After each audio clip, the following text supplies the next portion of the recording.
She took the horse at midnight and rode north. She expected pursuit. She did not expect a duke. This is Rosamund's Ride, a full-cast Regency romance audiobook, every character voiced. Let the story begin.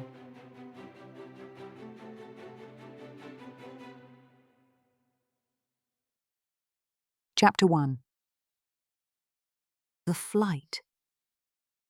Harcastle, Yorkshire, October 1815.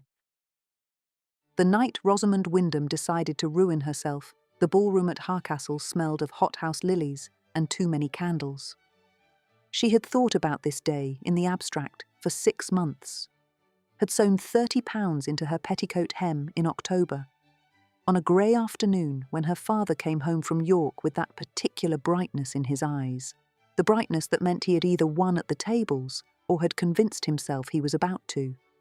She had done the work herself, slowly, with stitches so small that no one would see it in the candlelight when she danced. At first, the Harcastle assembly had seemed like any other. She stood near the east windows with a glass of ratafia she had not touched. Dark-haired, slight, with large dark eyes, and a mouth that men noticed, and a face her father had called her best asset. And she watched the door. The dancing had been underway for 2 hours. The ballroom was not large, but Sir Edmund Vere had opened every connecting room, and the effect was of one long, candle-lit sweep from the entrance hall to the conservatory doors, warm with music, the press of bodies, and the particular restless heat of an autumn assembly when everyone had been indoors too long.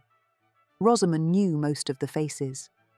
She had grown up among them, had danced with their sons, befriended their daughters, and eaten their suppers for 19 years. And tonight she stood apart from all of it with her untouched glass and her careful smile, and watched the door.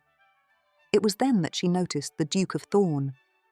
He stood near the fireplace at the far end of the room, standing apart from the crowd, not conversing with anyone, simply present, in the way that powerful, self-contained men sometimes were, as though the room had arranged itself around them without being asked. His dark hair framed a strong, unreadable face in which were set steel blue eyes. He wore his evening clothes with the ease of a man who gave them no thought and, as a duke, had no need to. He was perhaps 30, perhaps a little younger. He was, Rosamund thought, exactly the sort of man one's eye returned to without permission, which was irritating. 3 years ago she had met him once, briefly, at a shooting party at Harcastle before his father's death. He had been a marquis then, not yet a duke, and she had thought him cold. She had not changed her opinion. There was something in the set of his shoulders, the unhurried way he moved his gaze across the room, that suggested a man entirely accustomed to getting what he wanted, and equally accustomed to wanting only what he had already decided was worth the effort. He looked, once, in her direction. Rosamund looked away. She became aware of Lord Farrow's presence before she saw him. The room grew briefly, measurably quieter when he entered. The kind of quiet that happened when someone entered whose presence required acknowledgement, even from people who preferred not to acknowledge it. When she turned toward the door, there he was, the Earl of Farrow, blonde and well-made, a man of perhaps 45 who wore his age as he wore everything else, with the quiet excellence of old money and older confidence. He had pale blue eyes that moved across the room with the unhurried certainty of an assessor who already knew the value of everything in it. Those eyes found her father, and then, a half-second later, they found her. She had promised herself she would not flinch. She held his gaze for exactly the time courtesy required, then looked away, back toward the east windows, back toward the night beyond the glass, and she breathed very slowly and thought, not yet, not tonight. He has not come to take you tonight. But her hands, she noticed, had tightened on the stem of her glass. Lord Farrow crossed to her father, and her father turned with a smile that did not reach his eyes, and the two men spoke in low voices, while the music played on, and the dancers turned, and no one paid them any particular attention. Rosamund watched them closely. 6 months of practice had made her very good at it. Her father laughed at something. It was the laugh he used when he was nervous. A little too quick, a little too bright. The laugh of a man who needed to believe that everything would be all right. She set down her glass. She needed air. She moved away from the east windows, through the edge of the dancing, past the card room where the older gentleman had retreated, toward the corridor that led to the balcony. The corridor was quieter. A footman passed with a tray. She stepped aside and walked on, and that was when she heard them. Her father's voice, low and slightly unsteady, and Lord Farrow's, beneath it, perfectly calm. She stopped. The door to the small anteroom was not quite closed. She could not see them. She stood very still in the corridor with her back to the wall and her heart striking loud and slow against her ribs. And she listened. As to the date, Her father was saying. I had thought perhaps in the spring. November. Said Lord Farrow. A pause. November is very soon. Her father said. Rosamund has. I have been patient, Wyndham. Lord Farrow's voice was pleasant. That was the most frightening thing about it. It contained no threat at all. I paid the sum we agreed in August. It is now October. I see no reason to delay further. No, of course not. November, then. Her father said at last. Though the banns. I have already spoken to the rector, said Lord Farrow.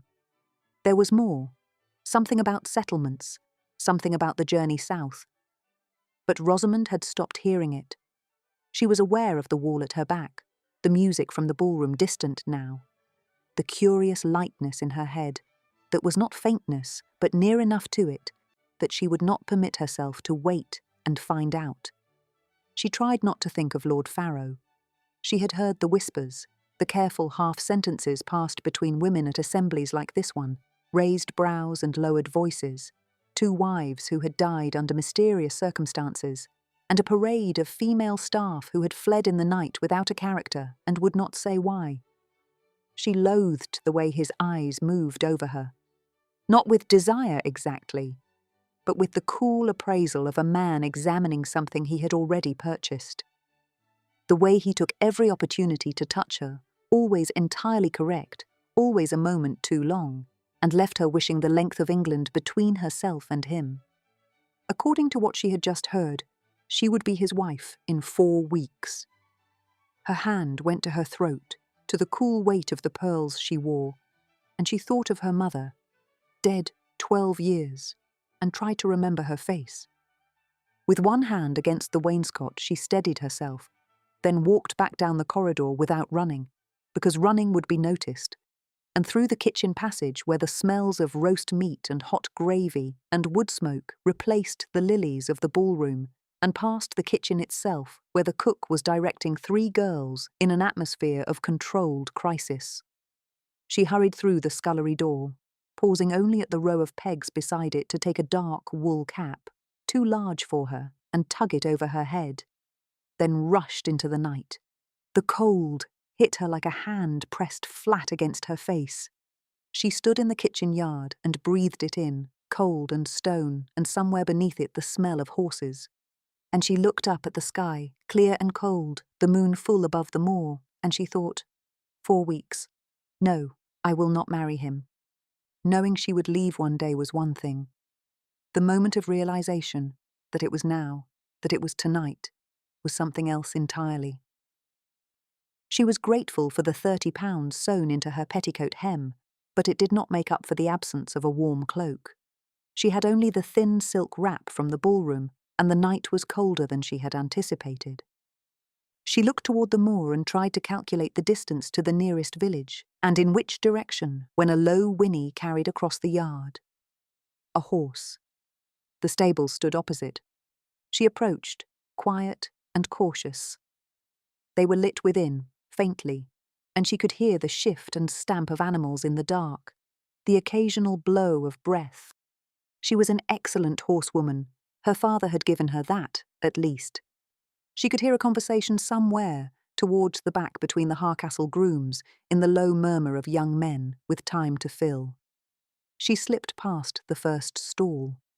A grey mare who lifted her head and decided Rosamund was uninteresting.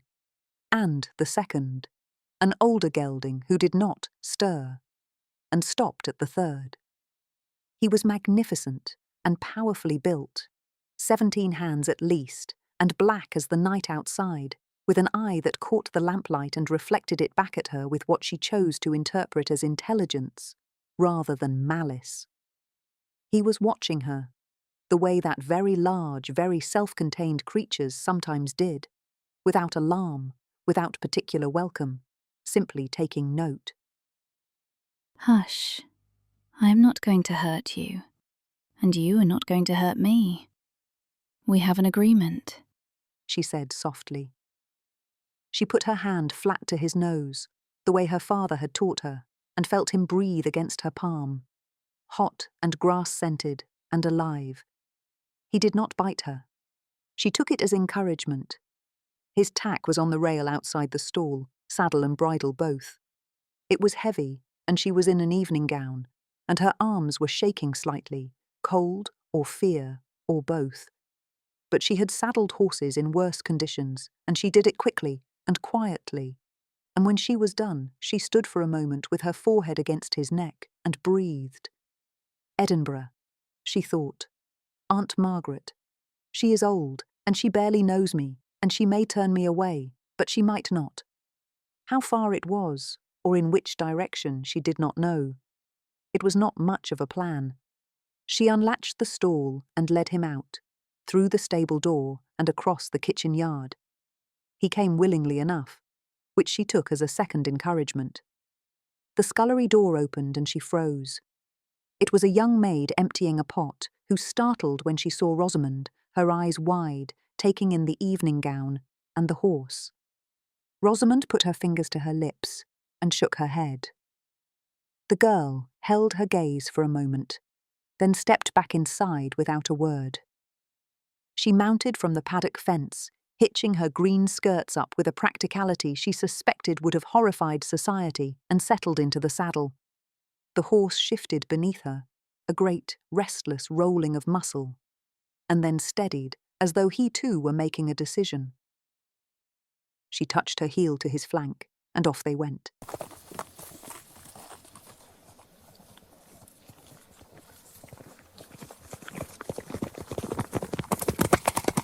The grounds of Harcastle fell away behind her.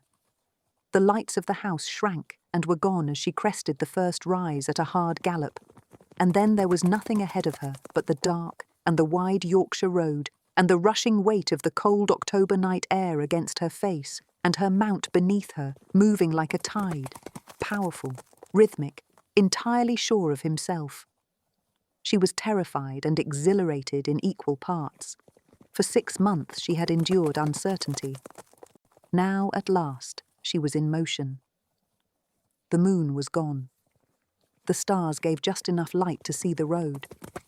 She leaned forward over Lucifer's neck and let him run, and she did not look back, and the pearls at her throat caught the starlight, and then the darkness took them too, and she rode north into the night. She did not let herself think about what she had left behind. She did not let herself think about what she was riding toward. She thought only of the horse beneath her, and the road ahead, and the cold, clean, necessary fact of speed. November, Lord Farrow had said. Not this November, not any November, ever. She rode on through the night.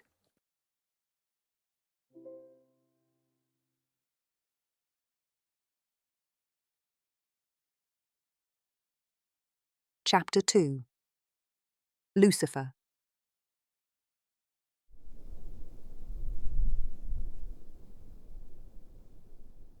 She rode until the sky began to grey. Her hairpins had given way long ago, and her long hair had come loose and streamed behind her. The moon was high and full, flooding the moor with cold silver light, every rise and hollow visible, the road a pale ribbon ahead of her, the heather dark on either side. It was not the kind of night that hid you. It was the kind of night that showed you clearly to anyone who cared to look. She would have preferred not to travel by the road, but though the full moon brightened the moor, it did not reveal its dangers. Heather concealed ruts and ditches. Wet ground gleamed harmlessly until a horse stepped into it. The road was exposed, but it was clear, firm, and known. It was not dawn yet, not truly, but the darkness had thinned from black to a deep, uncertain blue, and the stars were fading one by one into the pale margin at the horizon. She could see the road properly now, and the moor on either side of it, and the long, dark undulation of the Yorkshire hills, and she became aware, as the cold settled deeper into her bones, that she had been riding hard for several hours. She slowed him to a canter, then a trot. He objected briefly. She felt it in the set of his neck, the irritable flick of his ears, but he submitted, which she took as a mark in his favour. Beneath a stand of ash trees where a stream crossed the road, she brought him to a halt. Her hands were shaking. She had not noticed while they were in motion, but now, in the sudden stillness, she could feel it. The fine, continuous tremor of cold and fear she had not, until now, permitted herself to feel.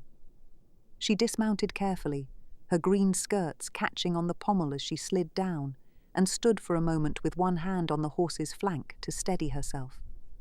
Her legs trembled beneath her, muscles unused to riding astride, and hours of tension besides. The horse turned his great head and looked at her. Water, she told him, and led him to the stream. While he drank, she looked back down the road. Empty. The pale grey light showed nothing but heather and the distant bulk of the hills. No one in pursuit of her. Not yet. Her fingers went to the hollow of her collarbone, the familiar weight she had placed there with such deliberate care that evening, and found nothing but cold skin. The clasp had given way somewhere on the road. She had not felt it go. She had been too intent on the horse, the darkness, the distance opening up behind her, and somewhere between Harcastle and here, her mother's pearls had fallen into the night. There was no use dwelling on the loss, but they had been very dear to her, and she stood for a moment with her wet hand pressed to the hollow of her throat, where they had been. Then she turned back to the stream and scooped up some water for herself. She was attempting to calculate the distance to the next village when she heard the hoofbeats.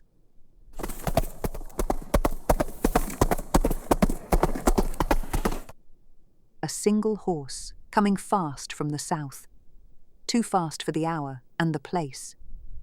Every muscle in her body went still. Out of the grey dawn came a dark horse and its rider, a man who might have stepped from one of the Gothic tales she was fond of. He was riding hard, but not at a full gallop. She had time, barely, to think of the cap, and reached for it, and found nothing. It was gone. He slowed as he reached the ash trees and stopped, his horse lathered and breathing hard. The Duke of Thorne, still in his evening clothes. One part of her mind noted it.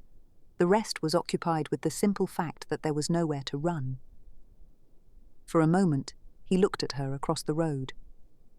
The moonlight was full on her face.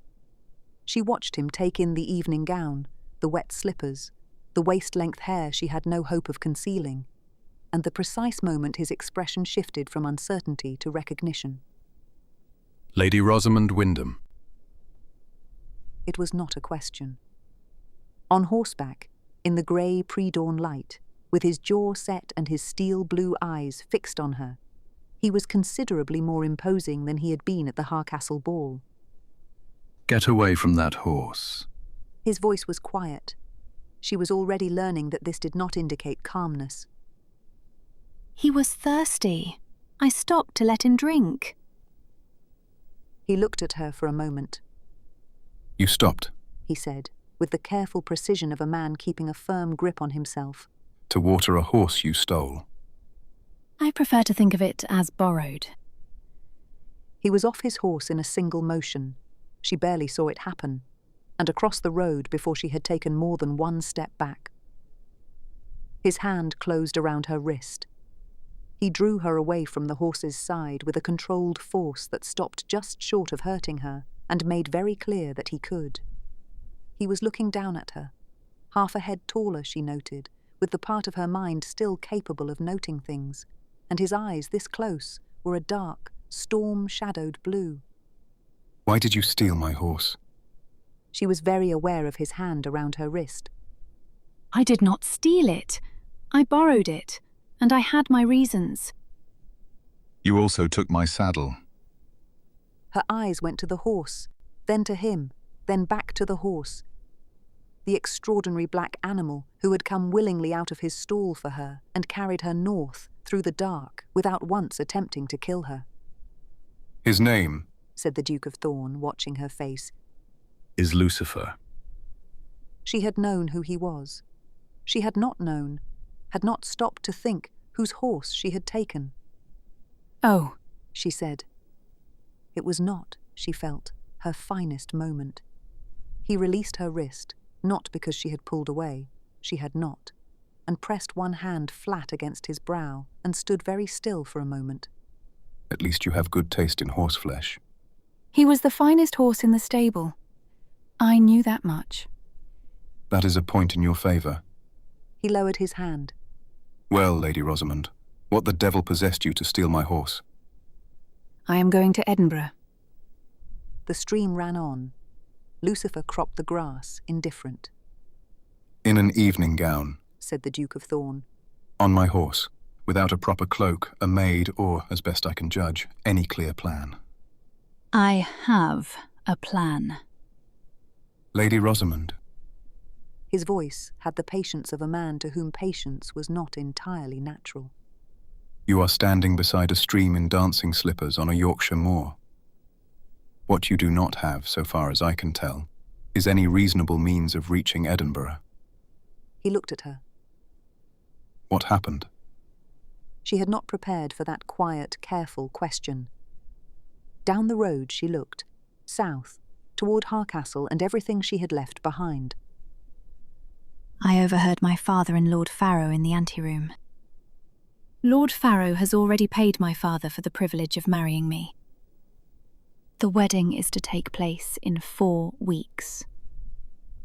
The stillness that came over him then was a different quality from before, not the stillness of a man controlling his temper. Something colder than that. I see. There were houses in London that Farrow was known to frequent.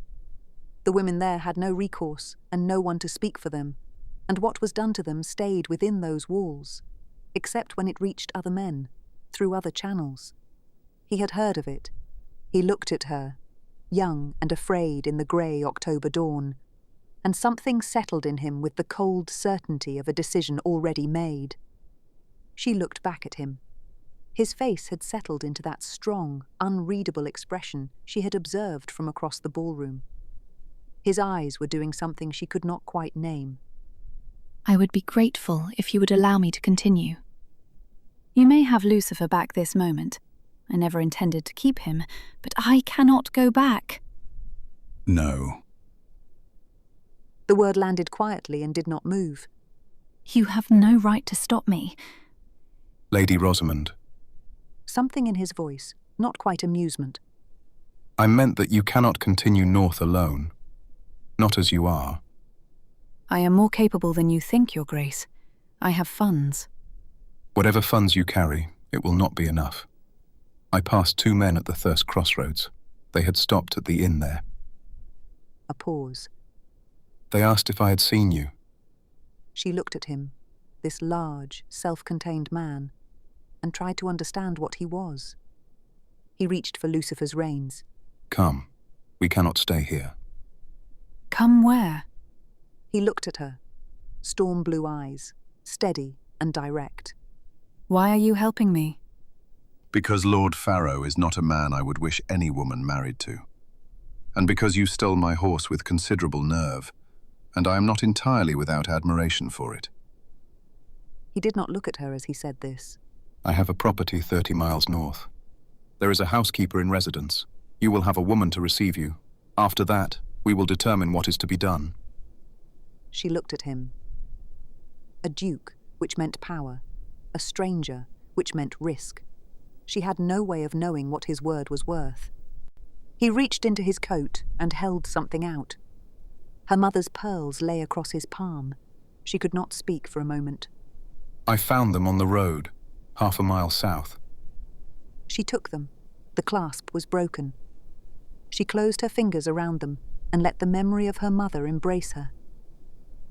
Thank you, Said Lady Rosamund Wyndham, and took the hand he held out to her.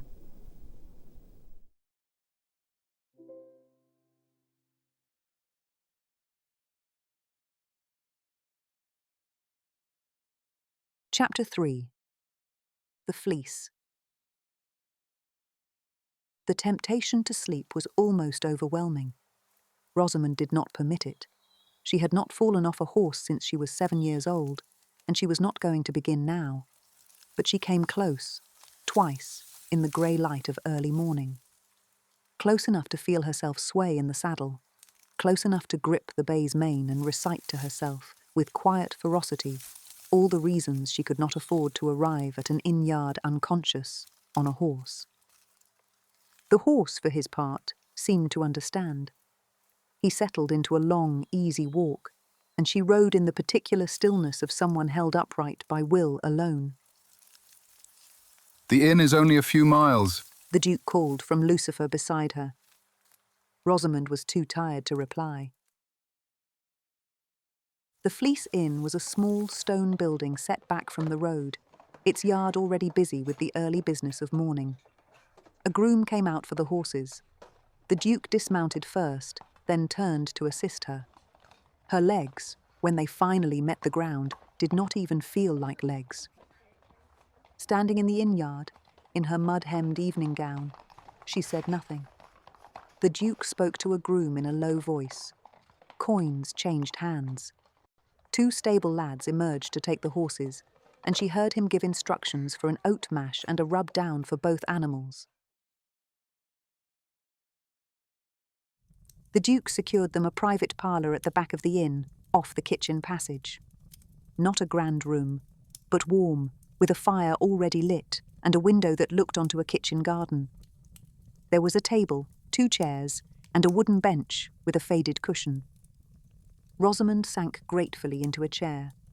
The warmth reached her all at once. She had not realised how cold she had become. Food, said the Duke. She realised he was speaking to the innkeeper's wife, who looked at Rosamund in her rather worse-for-wear evening gown, and the Duke in turn weighed them both and chose not to comment. Whatever's hot. And tea. For 2? The innkeeper's wife said with a certain look. For 2. He said, pressing enough coins into her hand to make her eyes widen. The woman gave a low curtsy and left. Rosamund had seen the look. She knew perfectly well what would be said in the kitchen before the morning was out. She had known when she left the assembly what her flight would cost her. An innkeeper's wife's reaction at a common inn was merely the proof of it. The fire crackled. Outside the window, a cat was making its careful way along the kitchen garden wall toward a sparrow, which saw it coming and flew off. The ordinariness of it was a comfort. The food, when it came, was everything the Fleece was known for: thick-cut ham glistening from the pan, eggs fried in butter, a half-loaf of bread still warm from the oven, and a crock of salted butter. Rosamund ate without ceremony, too hungry to care. The tea was strong and very hot, and she sighed with delight as she sipped it with milk and sugar. She became aware that the Duke was watching her as she helped herself to another slice of ham. When did you last eat? Yesterday, before the assembly. It was refreshing to see a woman with an appetite, he thought. He was used to seeing women eat like birds in his company. He smiled at her and gave a small nod of approval. When the plates had been cleared, he strode to the window, then turned and looked at her directly. Now, tell me what happened. I already told you. You told me the bare facts. Tell me the rest. Rosamund wrapped both hands around her cup. The problem started with my father's debts. I cannot tell you the full extent of them. He has never told me, and there came a point when I stopped asking. What I know is what I have seen. He has been to London 4 times this year, Each time he takes paintings, good ones, the kind that have hung in the hall for generations. Each time he comes back, he looks a little older than when he left. She paused. Last winter we sold the East Wing's furniture. This spring, the London house. She kept her voice level. My father is not an inherently cruel man. He is not the sort to sell his daughter's future without being driven to it. That he accepted Lord Farrow's offer tells me there is very little left. She went on. Lord Farrow has been married twice. Both wives died within 2 years of the wedding. She kept her voice level. That may mean nothing. Women do die. She looked at the fire. But there are whispers in the Thorne, of women who have left his household without warning, without references, and will say nothing afterwards of why. And then there is the way he looks at me. I cannot describe it precisely, but when you have seen it, it is quite enough to make your decision for you. A shiver ran through her. She kept her voice steady. He said nothing. He simply listened and did not look away. She found it more steadying than she had expected. The fire settled. Outside, a cart went past on the road. She made herself look at him. His jaw had tightened. That, she thought, was for Lord Farrow. But his eyes, when they met hers, held something quieter. Sympathy for her. That is what I'm running from.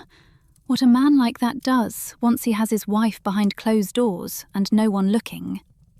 He regarded Lady Rosamund across the table and knew he was not going to return her, not to Lord Farrow, not to her father. Whatever came next, it would not be that. Lord Farrow will not stop looking. Men of his ilk do not accept losing what they have already paid for. She flinched. Which means I cannot remain here for long. I need to reach Edinburgh. She looked at him steadily. My mother's aunt lives there. She is old and barely knows me, and she may not take me in. But she is the only family I have that may not send word to my father. Unfortunately, I did not bring her direction to the ball, but I know her family name is Burns. There were several practical objections. An elderly aunt of uncertain disposition, a ruined evening gown, 200 miles of road. He kept them to himself. He was about to call for more tea when he heard voices in the passage. Male voices, 2 of them. Not the idle talk of travellers, but the focused, patient inquiry of men who were looking for something. He had heard that tone before, in another country, in another kind of pursuit. 3 strides to the door. He opened it a hand's width. In the passage, the innkeeper's wife stood with 2 men in plain riding coats. He caught snatches of the conversation. A young woman, dark hair, travelling alone. No one like that around here, The woman said pleasantly and loudly. only a party of wool merchants. Come, will you have some ale? Something to eat? He closed the door quietly. Some men are looking for you. We are leaving. Rosamund leapt to her feet, her tiredness forgotten. But how? Through the window. He said grimly. She crossed to it and looked out at the kitchen garden below, and then stood very still. On the other side of the door, 10 feet of corridor away, she could hear one of the men speaking again. The Duke knew that they would not stop until they had checked every room and spoken to every person who had stopped at the inn since nightfall. He could only hope that they had taken up the offer of refreshment. He carefully eased the window open and dropped into the kitchen garden, soft ground, 4 feet below, turned and reached up. Rosamund came over the sill without hesitation and landed in his arms. They were moving toward the gate before she had found her footing. He pulled off his cloak and put it around her shoulders. Cover your hair. She drew it up over her head without argument. They made it to the stables and he concealed Rosamund inside while the horses were saddled quickly. More coins into the stable boy's hand. The horses were brought out to the back of the stables, out of view from the yard. The stable boy had set the mounting block beside the bay. The Duke shook his head. She rides the stallion. The boy looked uncertain, but nodded. Rosamund said nothing as she gathered her skirts and mounted, but she noticed, and filed it away carefully, that he had put her on the stronger horse, not the borrowed bay. Lucifer, who knew the North Road and could outrun anything Farrow's men were likely to be riding. Something settled in her chest, warm and unexpected. Before they moved off, the Duke leaned from the saddle and spoke to the boy in a low voice. You did not see this woman leave the inn this morning. His eyes moved to the second boy. Is that understood? Both boys nodded. What felt like an eternity was only a few minutes, and then they were on their way.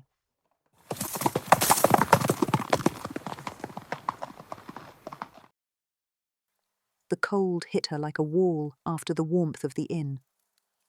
She had forgotten, in the hour inside, how her body had felt before.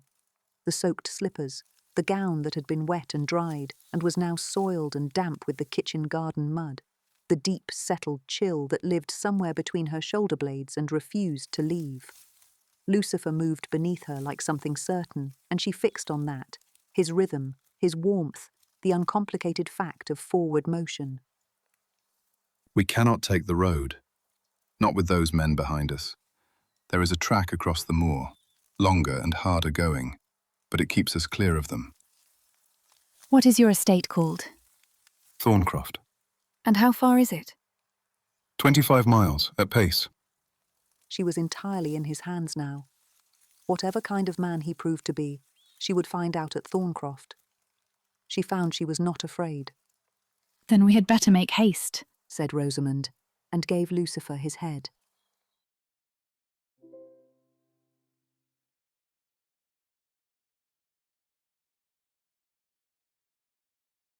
Chapter 4. Beckside. The track climbed steeply north of the inn, switchbacking through bracken and heather before opening onto the top of the moor in a wide grey sweep of sky. Below them, where the road ran, a cart moved in the distance. Nothing else. Rosamund pulled the Duke's cloak closer. She had told him it was not necessary. She had been wrong. Do you spend much time at Thorncroft? Some. And the rest? London, when required. The bay moved steadily beside Lucifer as she considered this. The two horses had reached some accommodation during the ride, the bay deferring to Lucifer's lead with sensible good grace. I begin to think you consider information a limited resource. I have been told that. Does it not trouble you? The Duke was quiet for a moment, not the silence of a man who did not know what to say, but the silence of a man choosing what to say. No. Rosamund looked at him. She had seen men look at her the way Lord Farrow did, with calculation, with ownership, with a kind of insolent certainty. The Duke did not look at her that way, not in any way she recognized. There was no performance to him, no effort to impress or intimidate. He simply was what he was, and appeared entirely indifferent to whether she found that adequate. To her mild annoyance, she found that she did. You are not afraid of very much. No. What is it like? He turned to look at her properly then, and for a moment she saw something in his face that might, in another man, have been amusement. I might say the same of you. I am afraid of a great many things. I have simply learned not to let them rule me. The silence that followed was different from the silences before it. This silence she found, she did not want to break. They had been riding for 2 hours when the Duke slowed. Rosamund drew Lucifer up beside him. Below them, where the moor track curved east and the road was visible as a grey thread between stone walls, a figure moved, a single rider moving north at a steady, unhurried pace. The Duke watched. The rider did not look up, too far away for features, but something in his posture, the particular stillness of a man with a purpose he had no need to hurry, made the back of Rosamund's neck prickle. The Duke said nothing. He looked north, then east. Then he nudged the bay forward. Rosamund touched her heel to Lucifer's flank and followed. They pushed the pace. The east track dropped into woodland, birch and ash, the ground soft with leaf fall, branches thickening overhead as the path narrowed. Lucifer moved well, picking his footing with the sureness of a horse that had seen worse conditions. It was the speed that caused it. They were moving fast, too fast for a narrowing path, and the branch came from the left, low and unexpected, catching Rosamund across the arm with a force she had no time to avoid. For one suspended moment there was nothing beneath her. Then the ground arrived.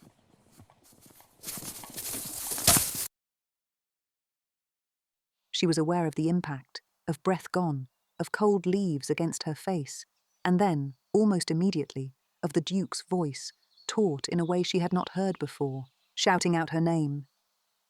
Lady Rosamund! I am perfectly fine. She began and stopped. Her arm was wet. She looked at it in the grey light and found the dark spreading stain with a detached sort of interest. The branch had been dead, old wood and bark, and the gash along her left forearm was not deep enough to be dangerous, but was certainly deep enough to require attention. The Duke crouched beside her. He had been off his horse before she had finished rolling. It is not as bad as it looks. Oh. Without speaking, he examined the arm. Then he unwound his cravat and bound the wound with the quick, economical movements of a man who had done this before, and in worse circumstances. With his hand under her elbow, she got to her feet, her arm announcing itself in earnest, and the ground having made its acquaintance with her body in a way she would feel for days. Lucifer stood a few paces away, watching her with his dark eyes. There is a friend a few miles east of here. He looked at her arm. You will ride with me. I can manage. You will ride with me. He repeated. She looked at her arm, and at the reins she would have to hold. Very well. The Duke lifted his saddlebag from the bay and slung it across Lucifer's withers, then tied the bay's reins to it. He put his hands to her waist and lifted her onto Lucifer. Then he swung up behind her, took the reins, and put one arm around her. They moved through the wood, Rosamund holding the pommel with her good hand and keeping her injured arm close against her side. Neither of them spoke. The wood thinned around them, opening onto rough pasture, and the afternoon light came low and grey through the branches. In spite of the cold and the pain, she was aware, in a way she did not examine, of the warmth of him. Beckside announced itself as lamplight through trees, warm and yellow in the failing light, the kind of light that promised fire and shelter and people who were glad to see you. The house was low and long, built of good Yorkshire stone with windows that caught the last of the light. The yard was swept, the woodpile neatly stacked against the far wall, and smoke rose from 2 chimneys. It had the look of a house that knew exactly what it was, and took considerable pride in it. Hugh Marsden opened the door himself, a broad, fair-haired man of about the Duke's age, with a square, open face that wore its good nature without apology, and eyes that had seen too much to be easily surprised. Those eyes swept once, quickly, completely, across the Duke's evening clothes, Rosamund's ruined gown, her bandaged arm, and the general appearance of 2 people who had not slept since the previous night. Hugh said nothing of what this told him, and then, Good God, man! Come in! Hugh's wife appeared from the passage behind him, Louisa Marsden, small and pretty, with bright green eyes and the countenance of a woman who was happily settled and saw no reason to hide it. She took one look at the makeshift bandage on Rosamund's arm, marked with blood, and said, Come with me, in a tone that was warm and admitted no argument. The room Louisa brought her to smelled of beeswax and lavender.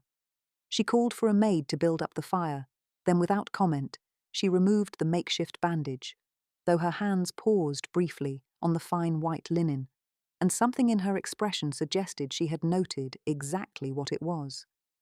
A basin of hot water followed, and she cleaned the wound with hands that were efficient and very gentle. It has been so long since we have seen Adrian.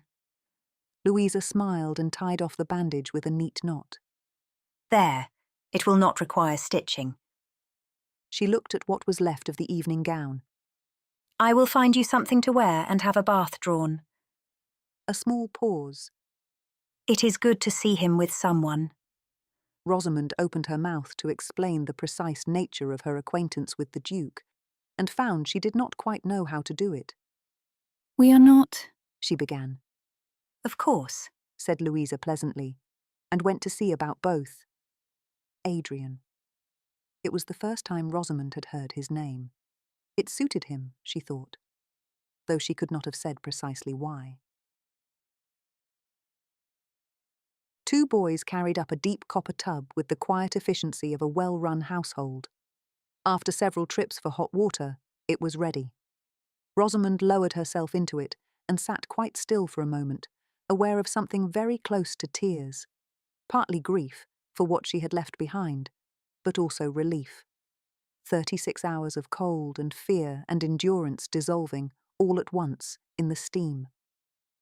There was a soft cloth and a soap that smelled of lemon, and she made use of both. A young maid came to wash her hair. She worked a preparation through it, something fragrant with rosemary and good soap, massaging it from root to end with a thoroughness that Rosamund found very pleasant. The rinse came warm and slow, poured carefully from a jug. Her hair was wrapped in a towel. Wearing a borrowed shift, she sat in a comfortable chair close to the fire, while the maid combed it out in patient sections. The warmth of the fire was on her face. The comb moved steadily through her hair as it dried. When it was done, she climbed into the bed, deep and warm and smelling of clean linen, and was asleep before the maid had left the room.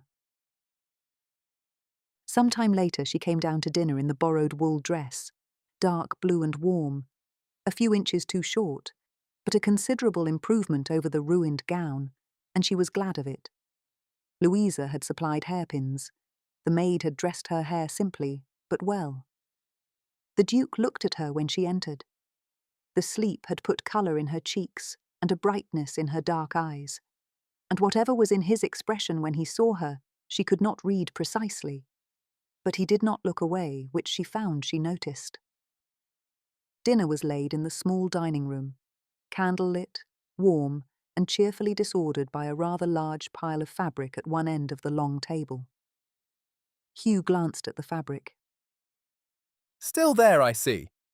It will find its way to the window when I have time, Louisa said. It has been looking for it since August. Hugh said, to no one in particular. September, Said Louisa, with a laugh that Hugh returned. The food was simple and excellent, a clear soup, a saddle of mutton that had clearly been raised on good Yorkshire grass, root vegetables roasted dark at the edges, and bread still warm from the oven.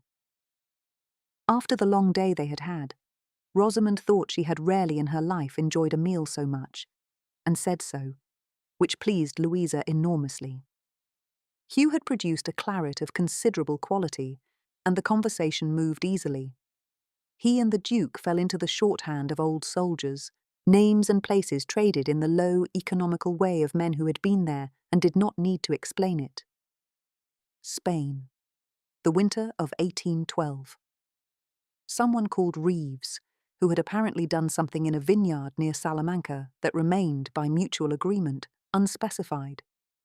Louisa, it turned out, had opinions about everything from the difficulty of keeping stone houses warm in October to the particular unreliability of the local lending library, and expressed them with a dry precision that made Rosamund laugh more than once. They found, without any effort at all, that they got along extremely well. The kind of easy accord that usually takes months and occasionally never comes at all. Rosamund watched the Duke across the table and noticed that he had also had a bath and a change of clothing, Hugh's, presumably, and had shaved. He wore no cravat, his having found another use for it. He was, she found, rather strikingly handsome. It made him considerably more difficult to dismiss. You must ride very well, Louisa said to her. Hugh says Adrian would not put just anyone on Lucifer. Rosamund glanced at the Duke. He was looking into his glass. Lucifer and I have come to an understanding. Rather like Adrian, said Louisa, in a low tone meant only for her ears, making Rosamund blush.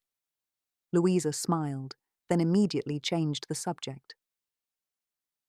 At some point, Hugh refilled her glass and asked her opinion of Yorkshire in autumn. She gave it honestly, and he laughed, a large, warm sound that suited him exactly.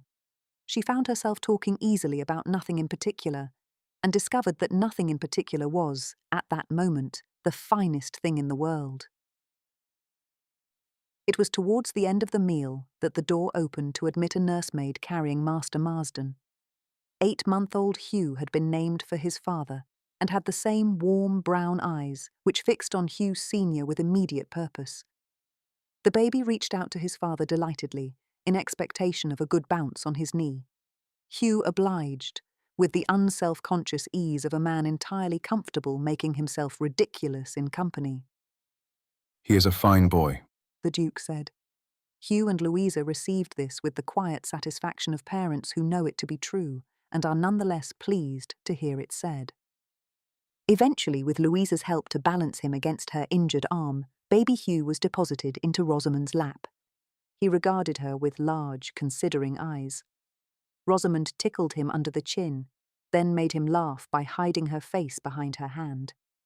Across the table, the Duke was watching her, not in his usual way, but with something that might have been reconsideration. She did not look at him. The baby had transferred his attention to the candlelight and was regarding it with complete fascination. Later, when Rosamund was making her way upstairs, she heard the Duke's voice below addressing Hugh. There was a rider on the south track. I could not be certain he was looking for her, but I would rather not risk it. She heard Hugh's voice. How long do you wish to stay? A day, perhaps 2. A silence. Then, You know you need not ask. it struck her how thoroughly she had forgotten, for the span of one warm evening, the danger she was in. It was a sobering thought.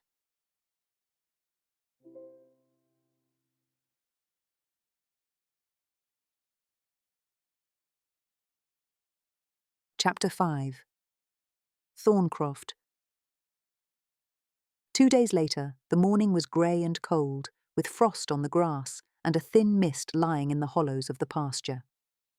Rosamund stood in the yard while the horses were brought out. Louisa's old cloak, warmer than the Duke's, pressed on her without discussion, pulled close against the October air. They had said their goodbyes to baby Hugh inside, where it was warm. He had received the news of her departure with his customary gravity, the round, serious eyes taking her in one last time, forming and holding his opinion as he always did.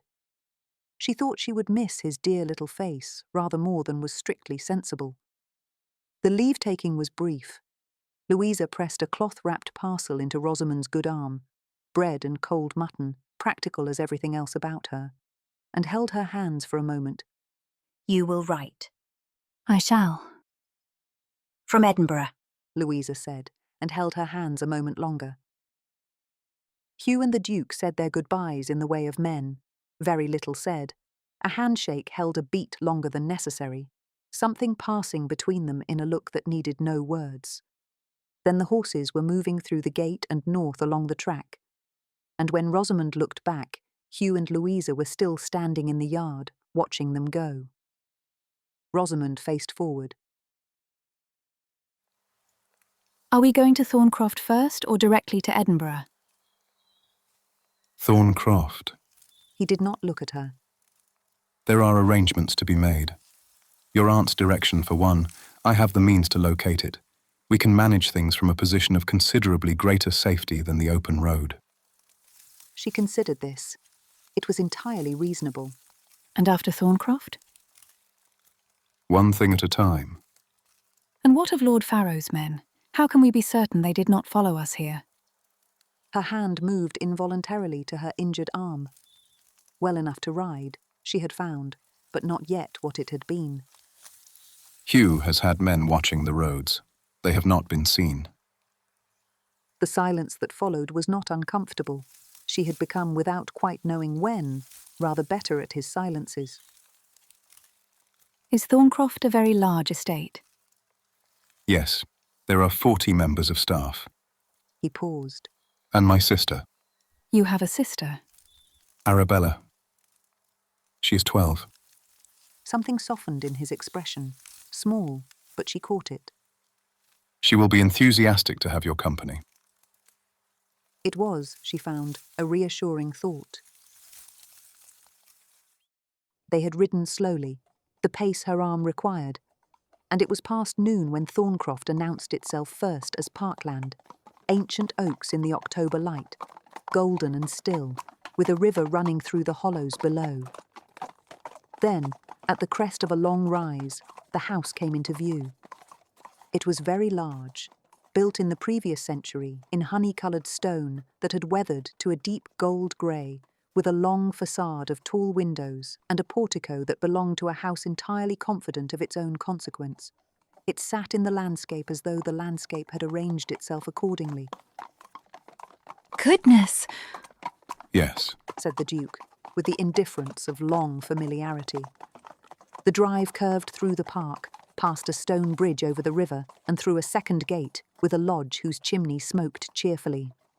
Lucifer's hooves rang on the gravel as they came into the forecourt. Grooms appeared, 3 of them, and took charge of the horses. The great door was opened by the butler before they had quite reached the front steps. A tall, spare man who bowed and said, Your Grace. with the economy of someone who had done it 10,000 times. Behind him stood the housekeeper, Mrs. Hartley. She was a compact woman of about 60, with iron-grey hair and an expression of complete composure. The composure, Rosamund thought, of someone tested so many times that the outcome was no longer in question. Her eyes swept over Rosamund, no maid, no luggage, in a single unhurried assessment. Mrs. Hartley. He said it as a man says the name of someone who has known him since he was a boy. This is Lady Rosamund Wyndham. She has an injury to her arm that wants attention. Your Grace, She turned to Rosamund. my lady, rooms will be prepared within the hour. The still room has a preparation for the arm, if my lady will permit.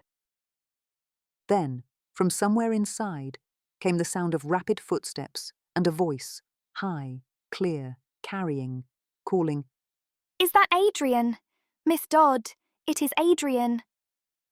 They had barely stepped inside before a girl appeared at a pace that was technically not running and deceived no one, dark hair escaping its ribbon, her governess, a thin, patient woman in grey, 3 steps behind and already resigned to it.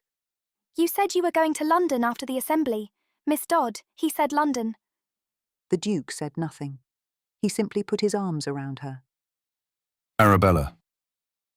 His voice was quiet, but his expression was entirely different from anything she had yet seen in him.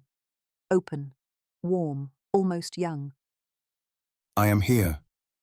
Why have you no cravat? My luggage is at Harcastle. Why is your luggage at... Her sentence trailed off as she noticed Rosamund. Who are you? She asked with the perfectly natural directness of a girl of 12, entirely unencumbered by social caution. This is Lady Rosamund Wyndham, a guest who has had a difficult few days, an injured arm, and does not need to be interrogated on the front steps. What happened to your arm? Said Arabella. I was not paying sufficient attention, and a branch knocked me from Lucifer. Arabella stared at her. You were riding Lucifer? I was. You said he wasn't a proper mount for a lady to ride. She said to her brother. Lady Rosamund is quite exceptional, as you will see. He caught Rosamund's eye as he said it, and the corner of his mouth moved, just barely. She found she needed to look at something else entirely. Arabella turned to Rosamund. Does it hurt very much? Rather a lot, yes. She said it lightly, but it was true. I am very sorry, said Arabella, with the absolute sincerity of someone who meant it entirely. Then, as if she could not help it, the sympathy gave way to something that looked very much like delight. You must come and see my pony, Acorn. She is very fine. Adrian gave her to me on my 11th birthday. I am 12 now. Do you like ponies? Arabella, I am sure Lady Rosamund would be delighted to make Acorn's acquaintance after she has had her arm seen to and some rest. Tomorrow, then, said Arabella, with the air of someone securing a promise. I wonder what room Mrs. Hartley will give you. I hope it is close to mine. The room Mrs. Hartley gave her was on the first floor, south-facing, with windows that looked over the park toward the river. A good fire, a writing table, curtains that kept out the cold, a bed made up with lavender-scented linen. Mrs. Hartley asked what she required. A change of clothes, Rosamund said. if it is not too much trouble. It was not, Mrs. Hartley said, any trouble at all. A woman from the still-room came with warm water and a preparation that smelled of herbs Rosamund could not name, something green and sharp, not unpleasant. The bandage was changed with efficient, impersonal kindness. Her arm, freed from the old dressing, felt lighter. Mrs. Hartley produced, from somewhere in the depths of Thorncroft, a plain wool dress in dark grey that fitted tolerably well. When the maid withdrew, Rosamund dressed slowly, her arm still tender. The fresh shift, the clean stockings, 4 days had made these feel like considerable luxuries. The petticoat she kept back. £30, sewn into the hem since April, tucked now beneath the folded linen at the bottom of the chest. If it became necessary, Edinburgh was not so very far. Rosamund crossed to the window and looked out over the park. Nearly as far from Edinburgh as the night she left. That was the honest calculation. In a house belonging to a man she barely knew, in clothes that were not her own, a healing arm, and a situation that had not resolved itself in any way she could identify. And yet, from somewhere below came the sound of Arabella's voice, clear and cheerful, apparently inexhaustible. Her thoughts kept returning to his face when Arabella had appeared, the composure giving way, just for a moment, to something she suspected very few people had seen. I had not known he could look like that. I'm not sure I was meant to see it.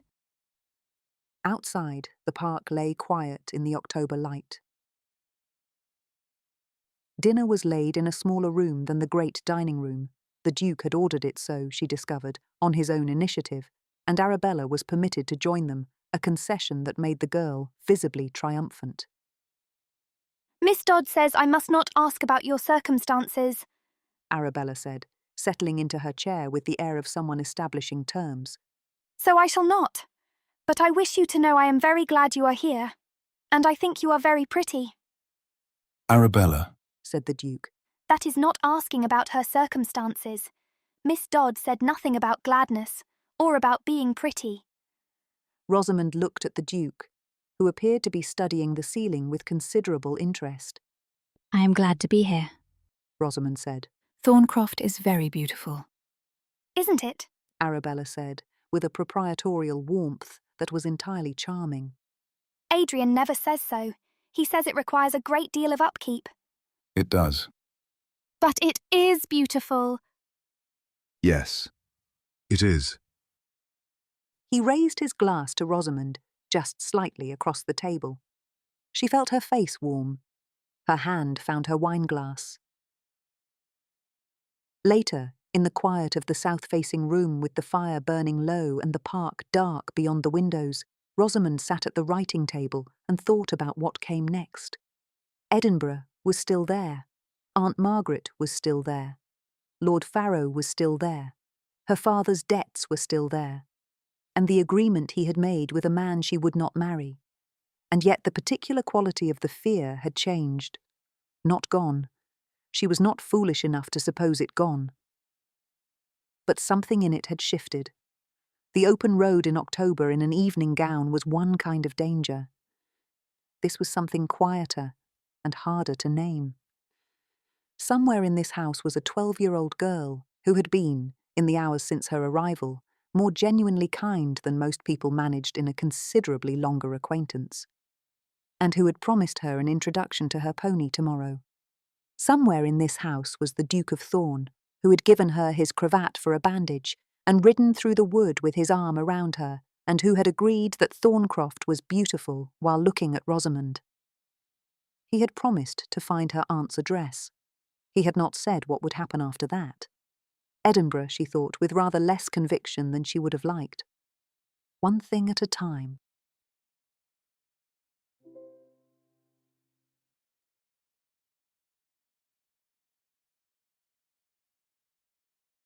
Chapter 6.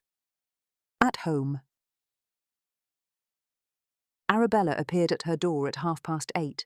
Rosamund heard the footsteps before the knock, which she was beginning to recognise as the standard warning. Already dressed for riding, and the look of someone who had been waiting since dawn to do this, and had only managed to hold themselves back this long. You said you would come and see Acorn. Good morning, Arabella. Good morning. You said you would come and see Acorn. Rosamund put down her teacup. So I did. The stables at Thorncroft were, like everything else at Thorncroft, larger than strictly necessary and immaculately kept. Arabella led the way with the authority of a girl who had been walking this path since she could walk, Miss Dodd trailing at a distance that suggested she had long since given up pretending she could influence the pace of these expeditions. Acorn was in the third box from the end. A chestnut mare of 13 hands, her coat the warm brown of a ripe acorn, and the kind of steady, alert expression that told an experienced eye a great deal. Rosamund put her hand out. Acorn investigated it with unhurried thoroughness, and then permitted her presence. She likes you, Arabella said, with the satisfaction of someone whose faith had been vindicated. Rosamund ran a hand along Acorn's neck, checked her feet without thinking about it, and watched her movement as the mare shifted in the box. She is exactly what she should be. Arabella's expression was that of someone who had heard only what she already knew. You must know a lot about horses. Most people just say she is sweet. You actually looked at her properly. From her coat pocket, Arabella produced 3 carrots with the quiet satisfaction of someone who has planned ahead and is glad of it. Acorn received them happily, one at a time, and Arabella watched her work through each one with the expression of a proud parent. A groom quickly saddled Acorn and led her to the schooling ring. Arabella mounted Acorn with his assistance, and Rosamund settled at the fence to watch. Arabella's seat was good. It was clear from the first circuit that Arabella and Acorn understood each other. She had a natural confidence in the saddle and a rapport with Acorn that a year had made surprisingly deep. Her hands were not yet everything they might be, but she would grow into them. Arabella brought Acorn round toward the first jump, a modest post and rail at the far end of the ring. The approach was steady, the distance not quite right. Acorn met it gamely anyway, and they landed on a good stride. Arabella looked immediately to Rosamund. Well? Your distance was a little long on the takeoff. Try again. Arabella tried again. The distance was right. Better? Much better. Again. They went round 3 more times before Arabella pulled up, flushed and pleased, and Rosamund became aware that someone was standing beside her at the fence. He had come so quietly, she had not heard him. The Duke stood with his arms resting on the top rail, watching his sister circle at a rising trot, and said nothing. She has a good seat, Rosamund said after a moment. She was afraid of the jumps before she got Acorn, refused entirely. Last spring something changed. I still do not know what. He did not elaborate. Perhaps she just needed the right horse. I believe Acorn was the perfect birthday gift. In the ring, Arabella noticed her brother. She pulled up immediately. Adrian, watch, she said, with the absolute confidence of someone who has already decided something would go well. Arabella turned Acorn, collected her, and came at the jump from a better angle than she had managed all morning. The mare rose and cleared it neatly. Arabella looked to the fence. The Duke smiled. That was perfect, Bells. Arabella beamed and drew up by the fence. Do you think Papa would have approved? He would have said, again. Arabella laughed, and Rosamund found herself joining in. The question of clothing was raised by Mrs. Hartley the next morning, with the quiet efficiency of a woman who has allowed a problem all the time it requires and has decided it can wait no longer. Lady Rosamund, She said, in the corridor outside the breakfast room. I have taken the liberty of sending to the village. Miss Peel, a dressmaker who makes for most of the houses in this part of the county, will attend at 11. Rosamund opened her mouth to say that it was not necessary. It is entirely necessary, said Mrs. Hartley, in exactly the tone she would have used to say it was going to rain, and continued down the corridor. Arabella, who had heard this exchange from the breakfast room, appeared in the doorway with the expression of someone who has just been handed an unexpected gift. May I come too? What if I said no? Then I would come anyhow. Arabella grinned, and Rosamund laughed in spite of herself. Miss Peel was a small, capable woman who worked in near silence and had brought an impressive quantity of fabric samples in a basket that proved to contain considerably more than it appeared. She had Rosamund measured within 10 minutes, took note of her colouring with a single assessing glance, and spread 3 lengths of wool across the back of the chair.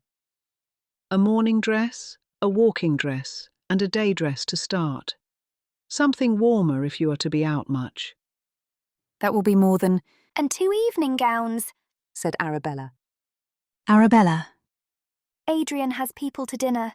You cannot wear the same dress every time. I am only a guest. I do not require.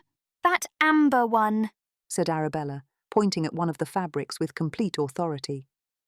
Miss Peel looked at Rosamund. Rosamund looked at the amber wool, which was extremely handsome, and said nothing. At this point, the Duke appeared in the doorway, apparently en route to somewhere else entirely. He took in the scene, the fabric spread across every surface, Miss Peel's basket, Arabella's expression of absolute command, and was visibly and briefly considering retreat. Adrian, said Arabella. come and say whether the green or the amber. They are both perfectly fine. Whatever Lady Rosamund prefers. A pause. Mrs. Hartley will settle whatever is needed. He looked at Rosamund once, without expression, and left. The amber and the green, said Arabella to Miss Peel, with the air of someone dictating terms. and a riding habit. She rides very well. Arabella, that is entirely too. You have no clothes, said Arabella, with the serene reasonableness of the completely correct. You cannot wear that same dull dress every day. Rosamund had no answer to this. She was aware, in a part of herself she preferred not to consult, of precisely what this looked like. A man paying for an unmarried woman's wardrobe had a name for it, and the name was not charitable. She knew it, and she accepted the gift anyway, because Arabella was entirely correct. She needed her own clothes. She stood in the middle of the room while Miss Peel's measuring tape moved efficiently around her and looked at the fabric spread across the chairs, amber, green, dove grey, a wool so fine it caught the morning light, and said nothing at all. The days that followed settled into a rhythm she had not anticipated and did not quite know what to do with. Arabella was a reliable constant. At the stables every morning, in the library after her lessons, when permitted at dinner with a full account of her opinions on the cook's puddings, the hierarchy of Thorncroft's dogs, and the particular injustice of French irregular verbs. The Duke received all of this with the expression of a man who had made his peace with his sister's vivacious personality long ago. Arabella, Rosamund found, was extremely good company. She had a way of pulling people into conversations they had not intended to join. Rosamund found herself appointed impartial judge in a dispute between Arabella and Miss Dodd, whether Arabella's French might be improved by reading French novels. Miss Dodd's position was that Arabella did not yet have sufficient French for French novels to be of any practical use, and besides, she was too young to be reading novels in any language. This was almost certainly correct. The Duke, invited by Arabella to settle the matter, said he had no opinion. Arabella did not believe him. He then observed that French novels had never done him any particular harm. This settled nothing and delighted Arabella completely. One evening after dinner, the Duke read by the fire while Arabella attempted to teach Rosamund chess. You have changed the rules. He said without looking up from his book. I am improving them. Said Arabella. He set his book down. He looked at the board, then at Rosamund. Shall we? Arabella removed herself to the sofa with the expression of someone who has arranged exactly this outcome and is very pleased about it. The Duke was winning. Rosamund knew this by her dwindling number of pieces on the board. At some point, the fire had burned low and Arabella had fallen asleep, her feet tucked under her book face down beside her. Neither of them had noticed. I think that is enough for tonight. Rosamund looked at the board, then at him. Were you about to win? As a gentleman, I cannot say. A gentleman would have let me win. He began resetting the pieces. You may have another chance to triumph over me tomorrow. Rosamund caught herself smiling before she had decided to. The question came on a Wednesday afternoon, or perhaps a Thursday. The days had begun to blur in a way she was not being careful enough to prevent.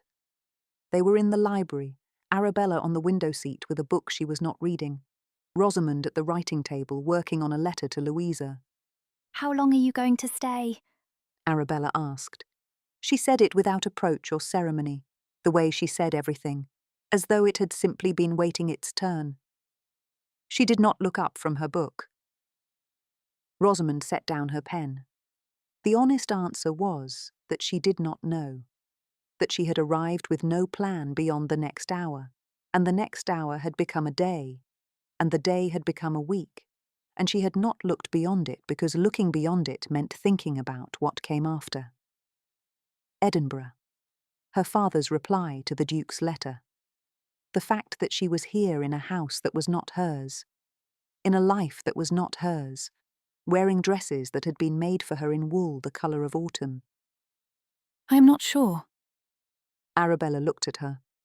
Then she went back to her book. I hope it is a long time, she said quietly. It was offered the way Arabella offered most things, directly, without softening, as a simple fact. Rosamund looked down at her letter. Something had shifted in her chest, not painfully, but unmistakably. She waited until she was certain her voice would do what she intended. Thank you, Arabella. Arabella glanced up briefly, then went back to her book. Rosamund picked up her pen and found she had nothing to write.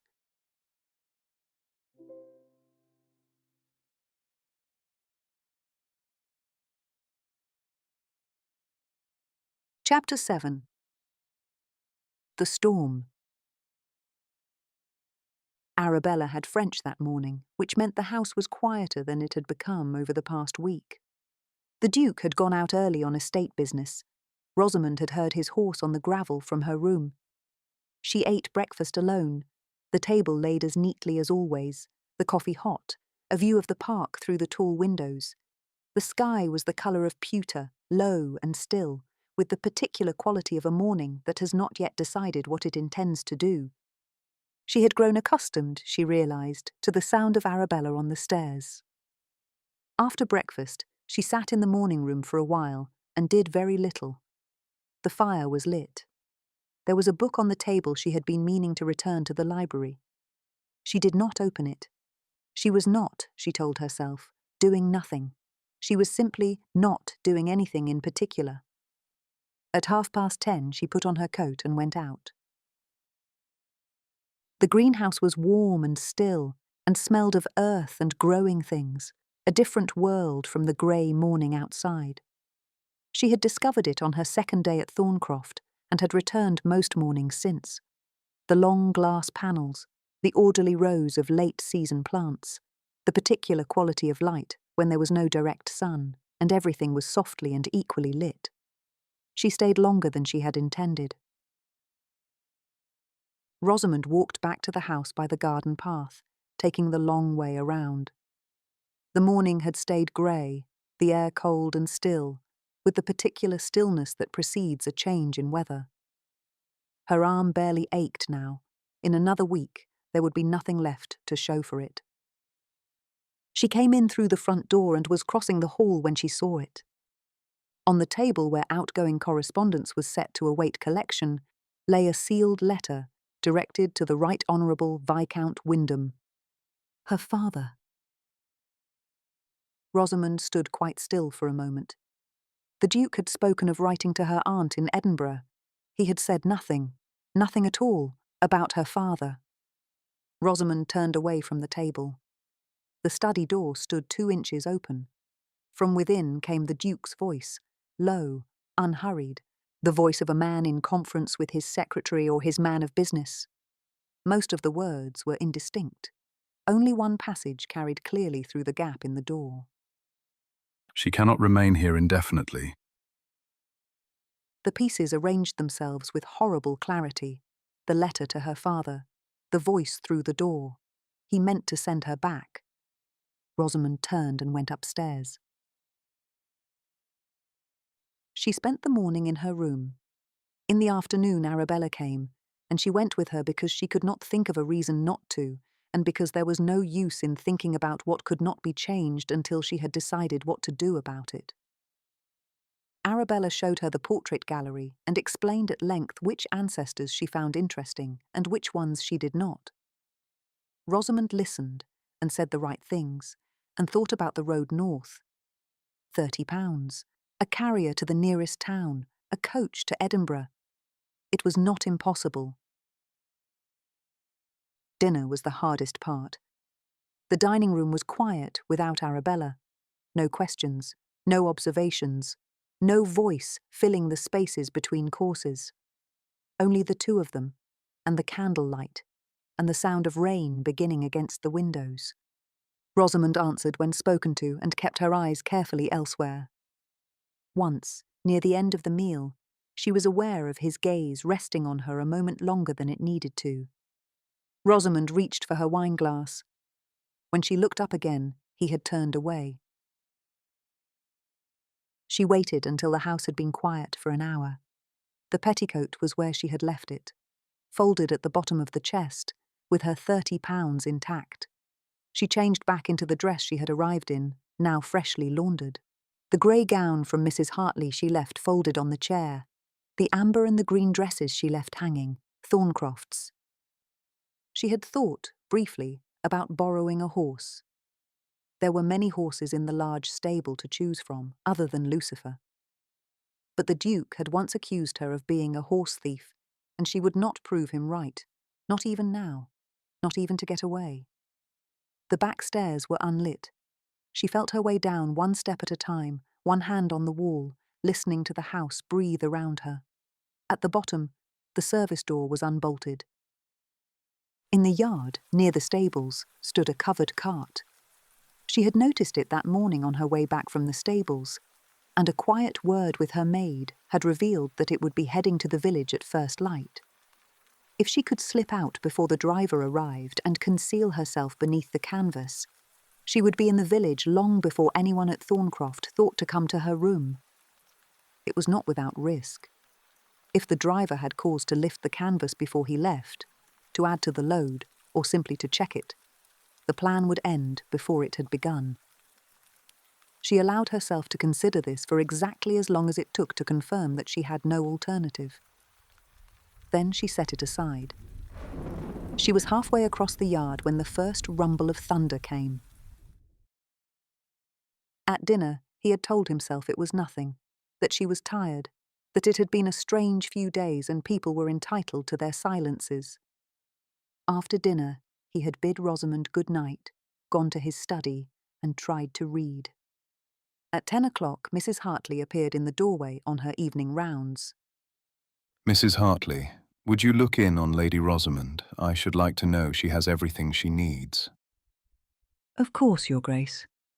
She was gone perhaps 5 minutes. When she returned, her expression was as composed as ever. But something in it made him set down his book before she had spoken a word. Lady Rosamund is not in her room, Your Grace. Her outdoor things are gone. She has taken nothing that was not hers when she arrived. He started in the house. Her room was empty, the bed untouched, the candle burned to nothing.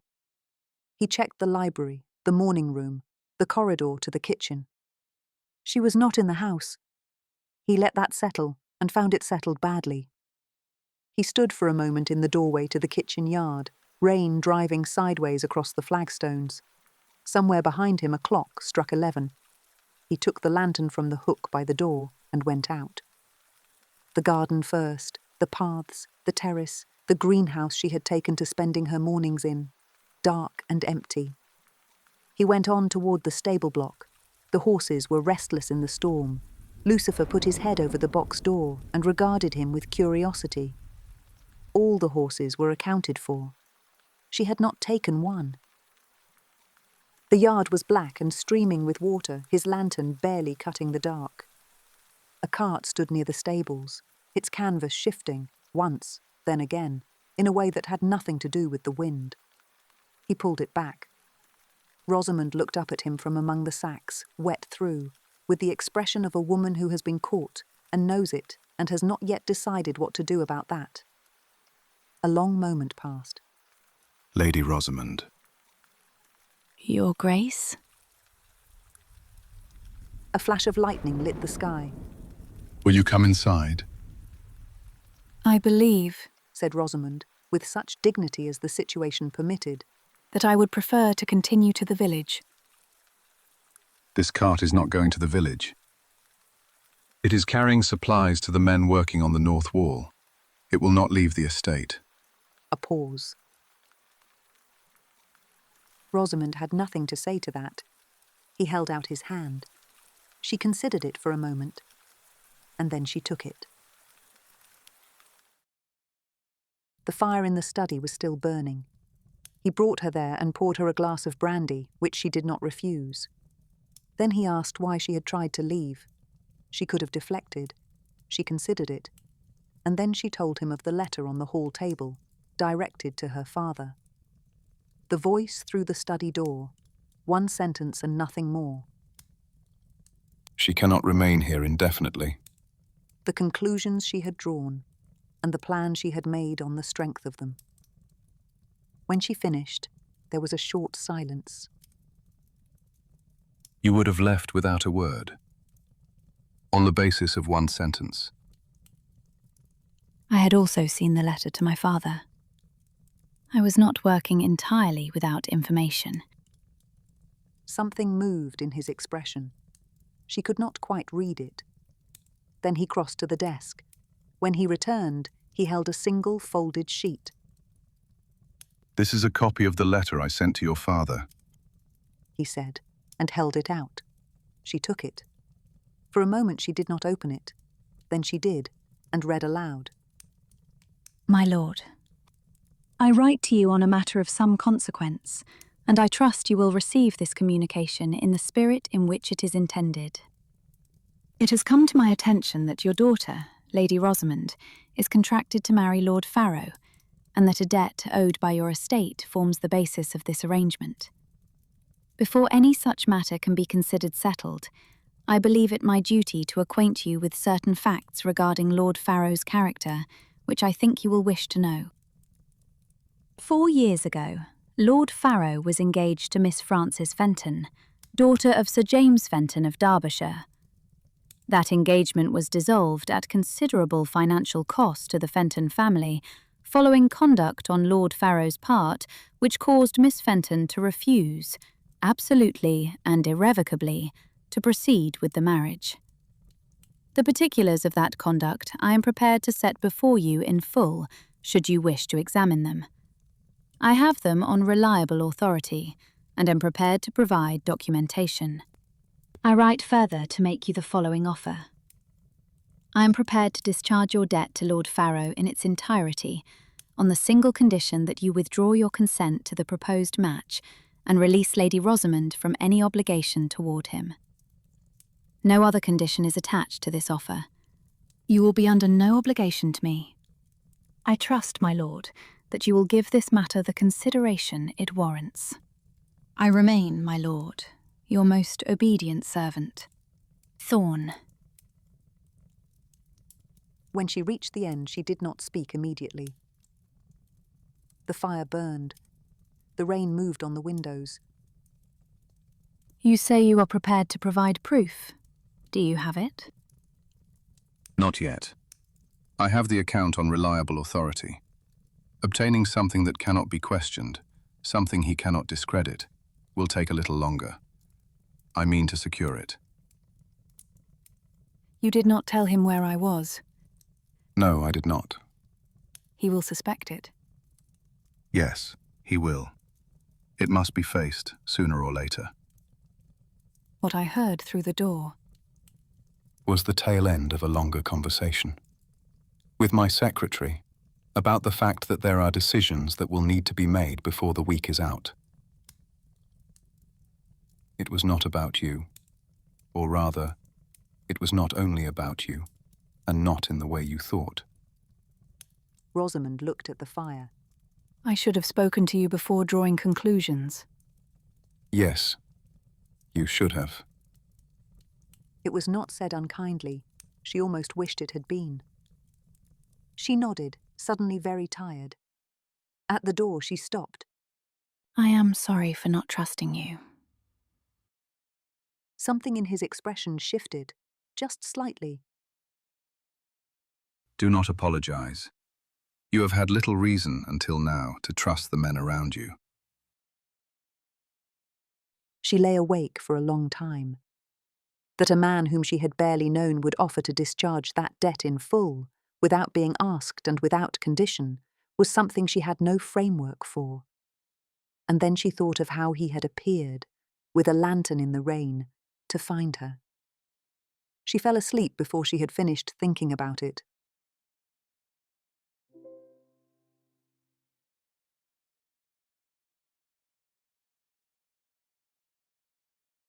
Chapter 8. The Pursuer. Some days had passed in the particular quiet of a house, waiting for something to happen. Rosamund had walked in the park, gone riding with Arabella, and written a letter to her aunt that for now could not be sent.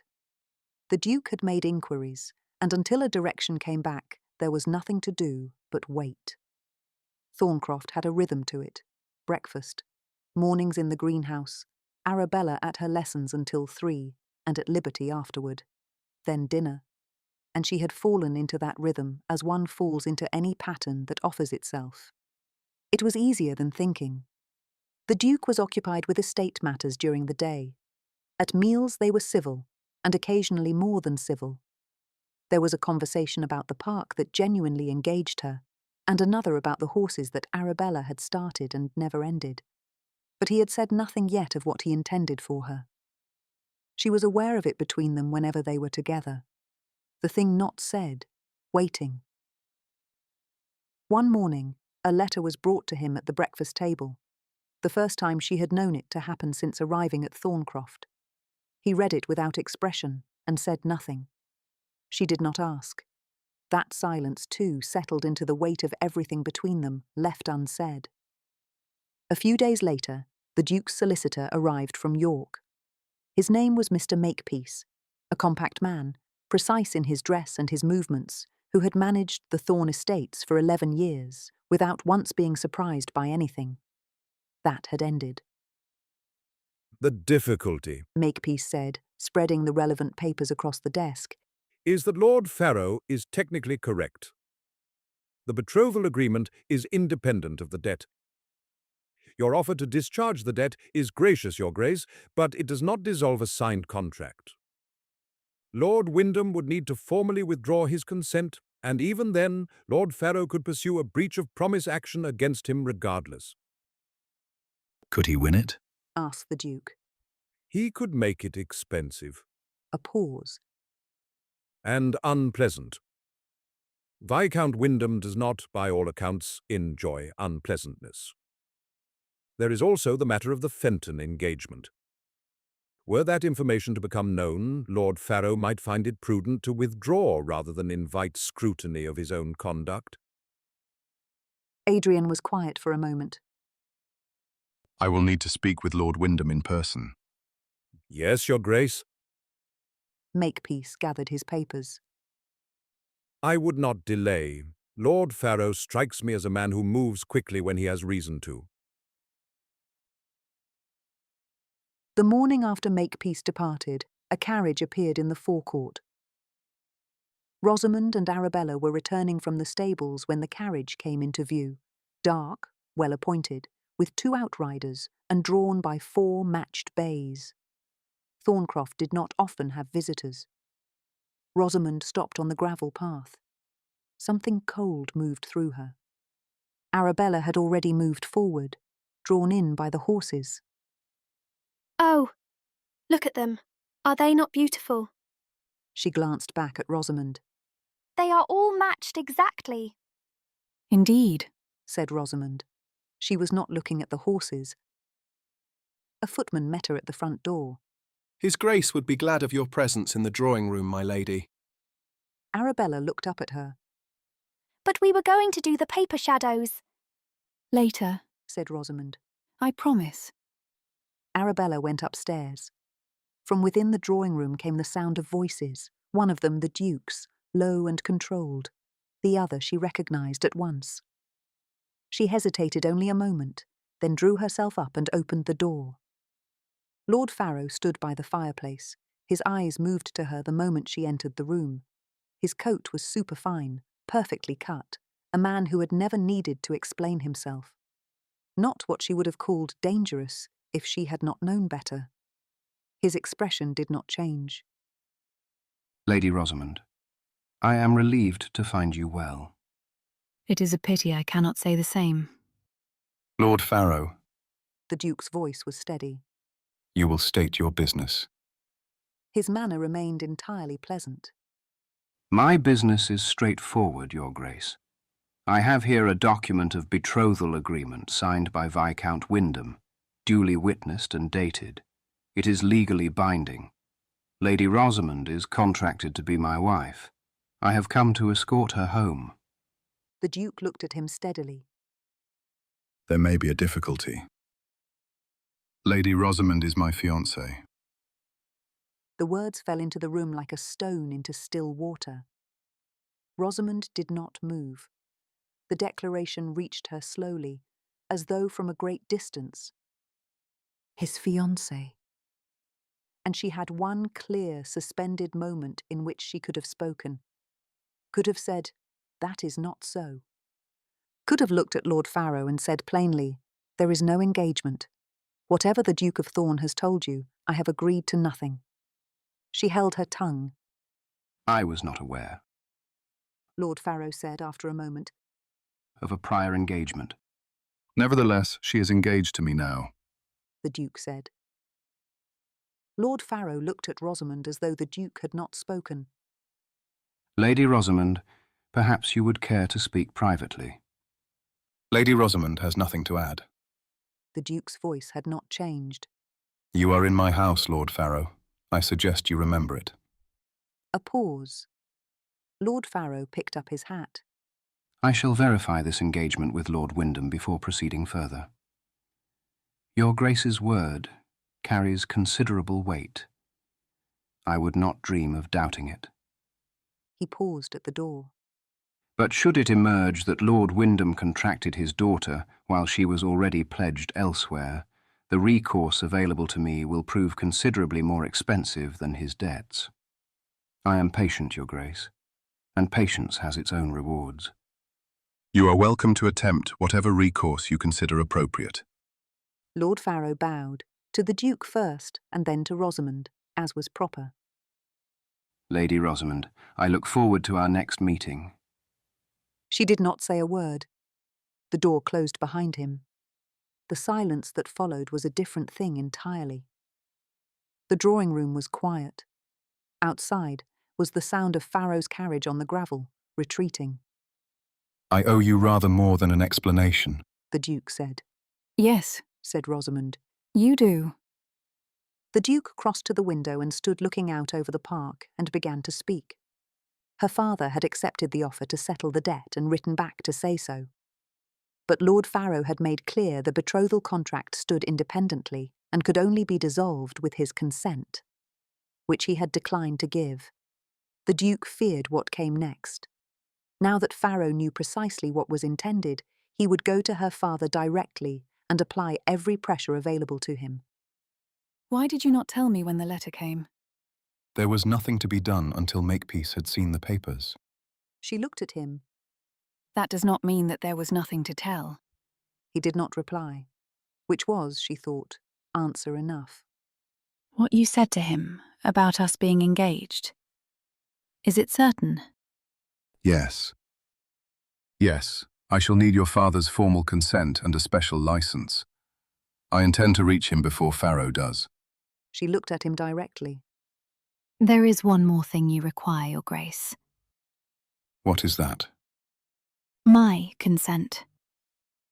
Did she detect a flush in his cheeks? I beg your pardon. There was no opportunity. She raised an eyebrow. Perhaps now would do.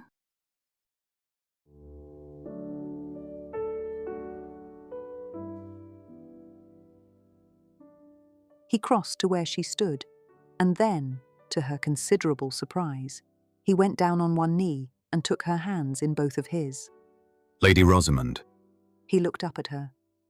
I am asking you now, as I should have asked you before. Will you do me the honor of becoming my wife? Rosamund looked down at the man who had stripped off his cravat to bind her arm, who had held her steady with his arm around her, mile after mile, who had brought her to Thorncroft and made it a refuge, who had offered to discharge her father's debt and never once let her feel the weight of it, who had gone out in a thunderstorm with a lantern to find her. I did not contradict you in front of Lord Farrow. I do not intend to contradict you now, Your Grace. Yes, I will marry you.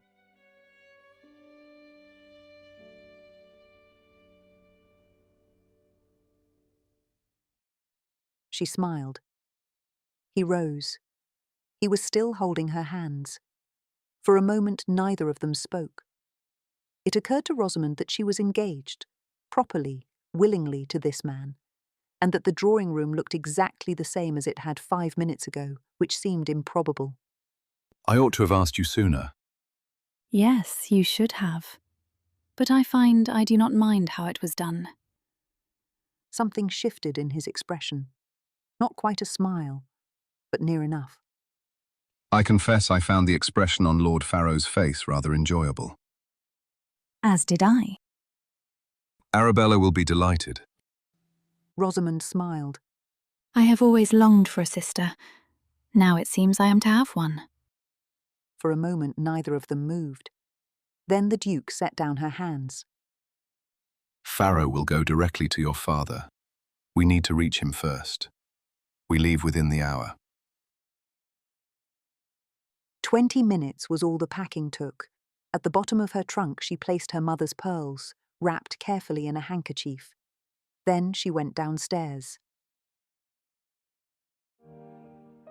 The Duke and Arabella were both in the hall when Rosamund arrived. From Arabella's expression, the news had only just been delivered. Is it true that you are to marry my brother? Will we truly be sisters? Yes, we will, said Rosamund. The smile that crossed Arabella's face was the smile of someone who had wanted something for a long time and had now been told they would have it. Then her expression shifted. Why are you leaving? May I come too? Not yet. There is business to attend to first. Dull business. Letters and solicitors and a great deal of sitting about. I do not mind sitting about. Arabella, you mind it very much. But you will come to London for the wedding. I promise you. This gave Arabella pause. The wedding... She suppressed a smile and resumed her expression of dignified disappointment. Then she stepped forward and put her arms around Rosamund, briefly, tightly, without ceremony. You will write? Every day. And I am sorry about the paper shadows. The Duke turned to his sister. He took her hand briefly. Bells, when you come to London, I shall buy you the prettiest dress in the city to wear to the wedding. Arabella regarded him with great seriousness. It had better be very pretty. You have my word. Mrs. Dodd touched Arabella's arm gently. Arabella stepped back and composed herself entirely. Very well, I shall wait. The Duke offered Rosamund his arm. Shall we? The carriage was waiting for them in the forecourt. A second carriage stood behind it, the trunks loaded and her maid already settled inside. The Duke had not wasted the hour. How much time do we have? She asked, as the Duke settled across from her. Not enough. We will make it so. She looked back through the window. Arabella was standing on the front steps, very straight, one hand raised in farewell. Rosamund had not expected the tears. She turned away from the window before they fell. The Duke said nothing, but he reached across and took her hand. Thorncroft disappeared behind the trees.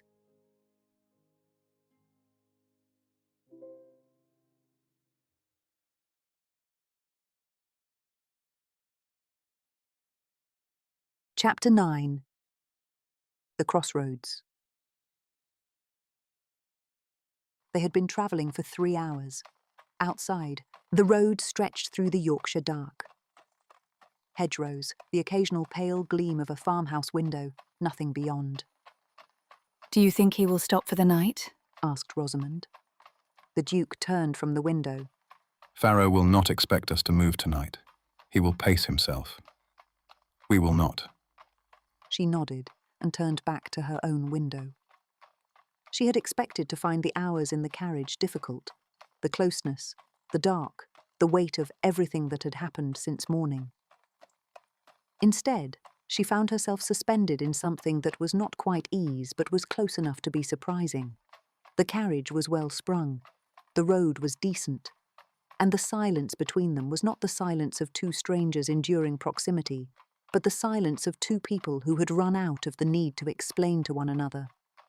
She thought about the Duke's declaration in the drawing room, the words and the stillness that followed, Lord Farrow's face when they landed, the Duke's, which had shown nothing at all, and she had come to understand that with him, this was answer enough. She thought about Arabella on the front steps, growing smaller as the carriage moved. She had not expected her tears. She had not expected to find it quite so hard to leave. She thought about the Duke on bended knee, making his proposal. How earnest he had looked, sincere, and perhaps just a little nervous. The thought made her smile, quite as it had at the time. She could still see his expression when she did. There was something she needed to ask him. She had decided somewhere before the first hour was out. Not now. There was too much road still to cover and too much urgency in every mile. But she would ask, and she would not accept the first answer he gave her, which would be the expedient one.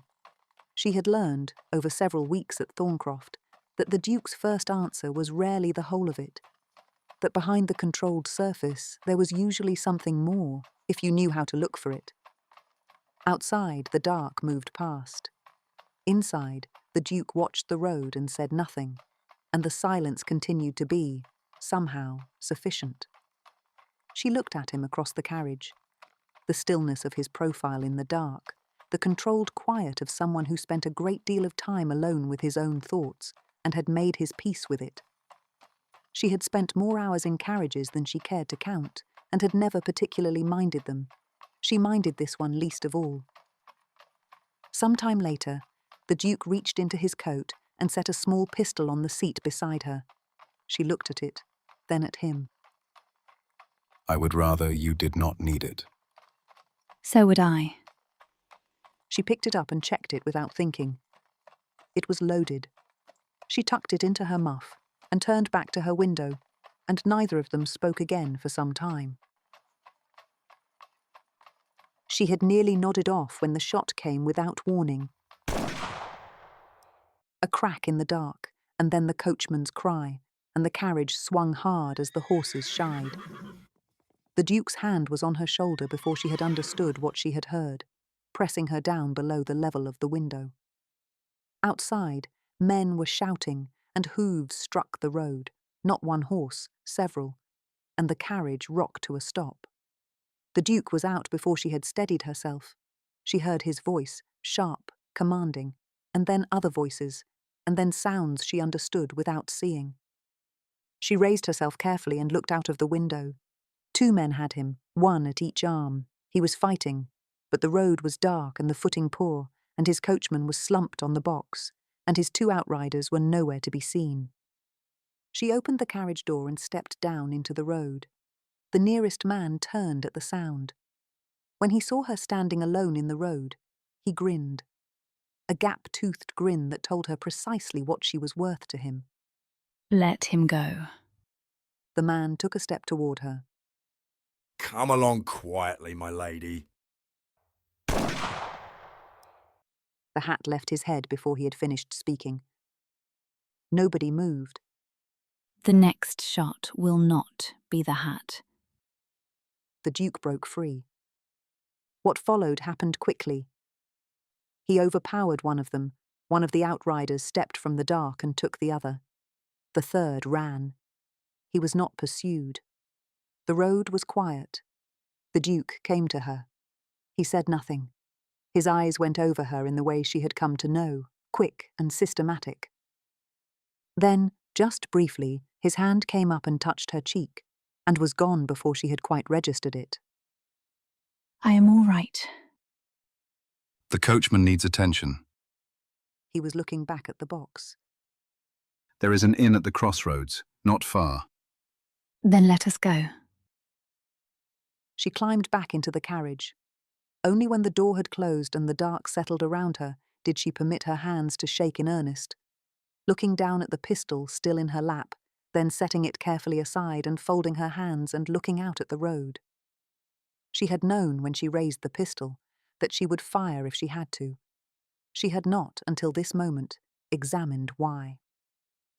Outside, the Duke spoke quietly to his outriders.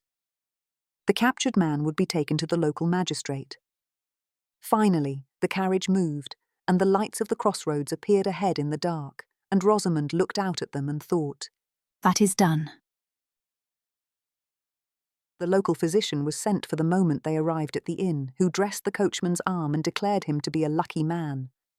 The Duke spoke briefly with the magistrate, a man who asked only what was necessary, and returned with a folded note which he handed to Rosamund. It was a London address, written in a laboured hand with the spelling of a man for whom letters did not come easily. But the address itself she recognised, Lord Farrow's primary residence. He will reach London ahead of us now. Yes, He had already secured them a private parlour. we may as well eat.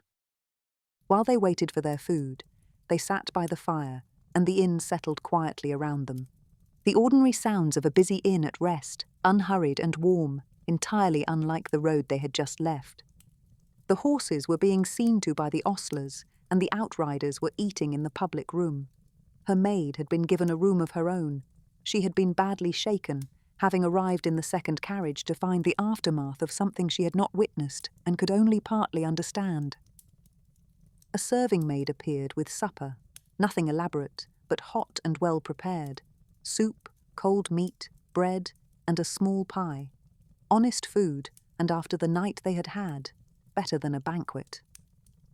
After dinner, the Duke stood and went to the window.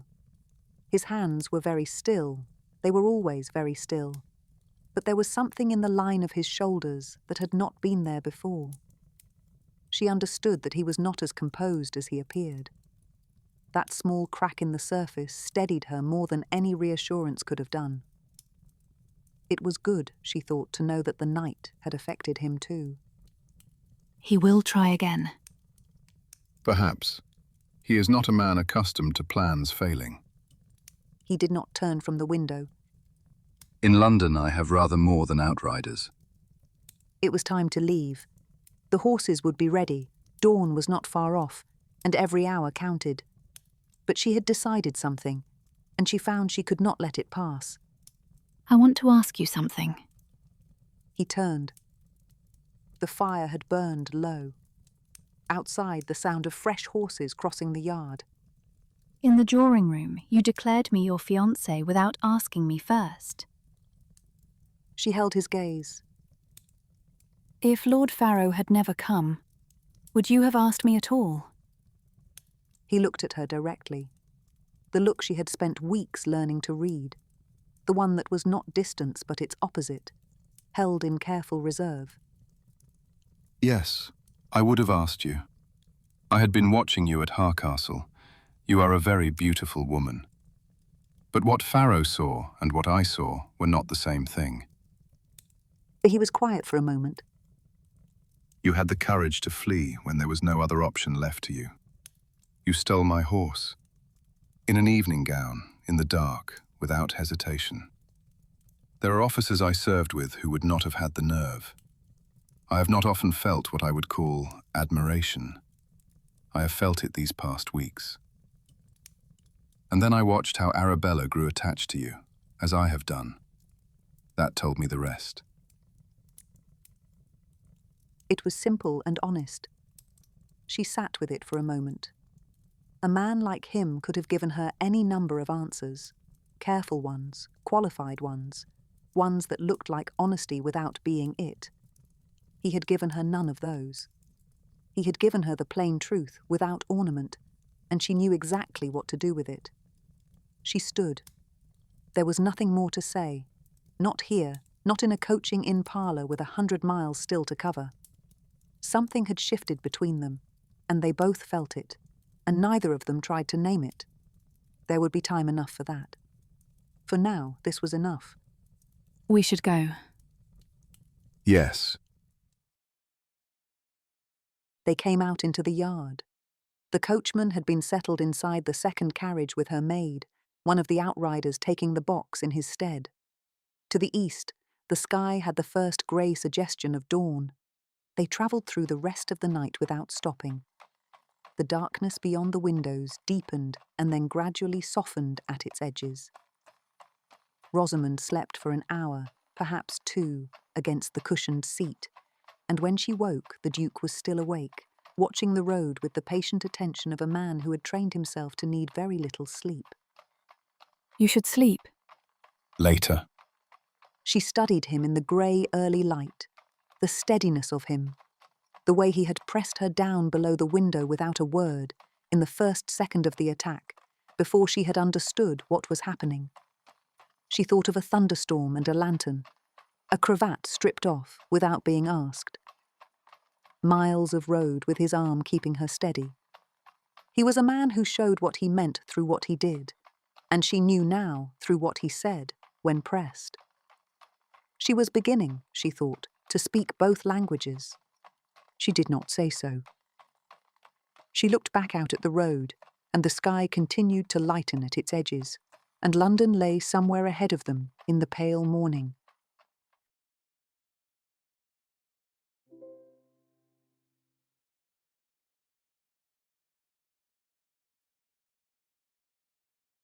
Chapter 10.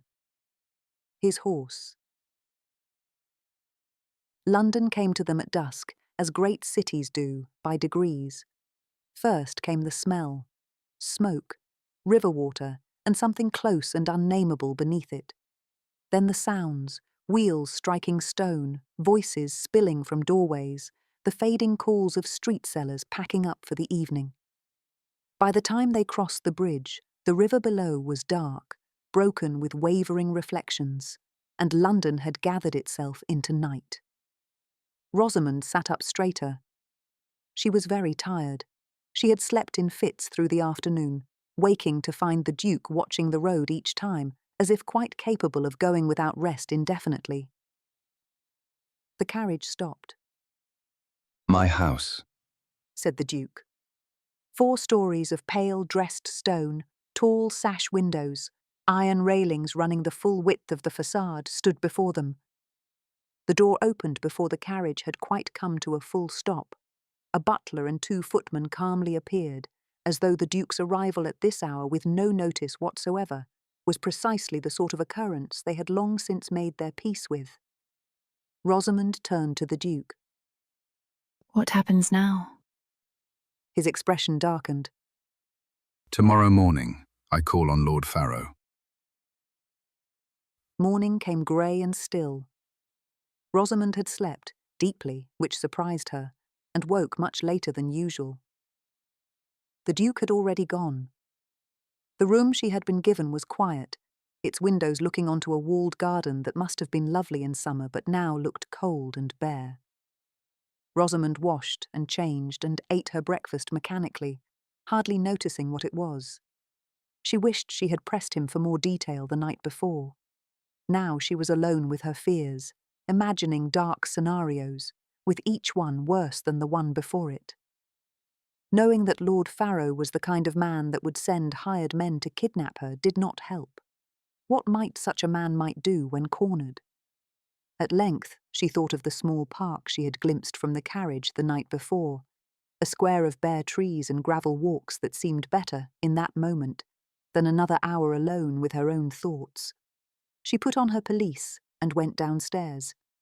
She stepped outside into the cool morning air and stopped.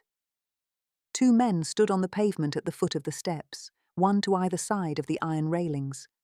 They were not servants, and they were not idling. Their coats were plain, their posture watchful, their eyes moving steadily along the street in the particular way of men paid to notice things. The nearer of the 2 gave a slight nod as she appeared. Bow Street, my lady, he said, as if answering a question she had not yet asked. The Duke engaged us this morning. He has asked that you remain within doors for the present. For your safety, he said. Bow Street. She had heard of the runners, London's law officers, men who could be engaged privately for matters that warranted more than a footman at the door. Rosamund looked at him. Then she looked at the park across the street, the bare trees, the gravel walks, the ordinary day going on without her. I see. She went back inside. By noon she could no longer sit still. She had tried, had returned to her room, had stood at the window, had spent a quarter of an hour in the passage outside the library without any particular purpose. None of it answered. In the end, she was in the entrance hall, pacing the length of it, which she knew was undignified, and could not stop. She heard the carriage before she saw it. The particular sound of it turning into the street, the change of pace, the horses pulling up. Rosamund stopped pacing. The door opened. She crossed the hall without thinking, without any clear recollection of having decided to move. And when the Duke stepped inside, she went straight to him, not gracefully, not with any of the composure she had maintained for 3 days, and his arms came round her before she had quite arrived. I was so afraid, she said into his coat. His hand moved once across her hair, steadying, deliberate. It is settled, all of it. After a moment, he drew back, looked at her face with the careful attention she had come to expect from him, and said, Come, sit down. The small sitting room was quiet, the fire burning low. Rosamund sat. The Duke did not. He stood a moment in the centre of the room, then moved to the window, and she understood he was ordering his thoughts before he gave them to her. Farrow will not pursue the matter further. He has agreed, in writing, to release the betrothal contract and to make no further claim on you or on your father. Rosamund's breath caught. Truly? He is not a fool. He understood the strength of the case against him. The matter of his broken engagement to Miss Fenton. You read that in the letter I sent your father. I had men making inquiries from some time before we left Thorncroft. This morning, on my way to call on him, I stopped at the Bow Street office to collect the last of it. I have the particulars in writing from a source he cannot discredit. He was quiet for a moment. The men on the road were a difficulty of Farrow's own making. Whatever their instructions, it cannot be established that their object was you alone. I was in that carriage, and an action that might otherwise be settled quietly becomes considerably less manageable when it can be construed as a threat to a peer of the realm. The man taken on the road can place Farrow's name and instruction directly behind what was attempted, And that, together with the Fenton documentation, left his choice very simple. His reputation, his liberty, or his distance. Rosamund became aware, in the silence that followed, that her hands had been clenched in her lap since she sat down. She opened them slowly. Something she had been braced against for weeks, without quite knowing until now that she had been bracing, had been just now set down. And what now? For a moment he simply smiled at her. Now we have a wedding to arrange. A few days later, her father arrived at the Duke's invitation. The sound of his carriage in the street reached Rosamund before she saw him.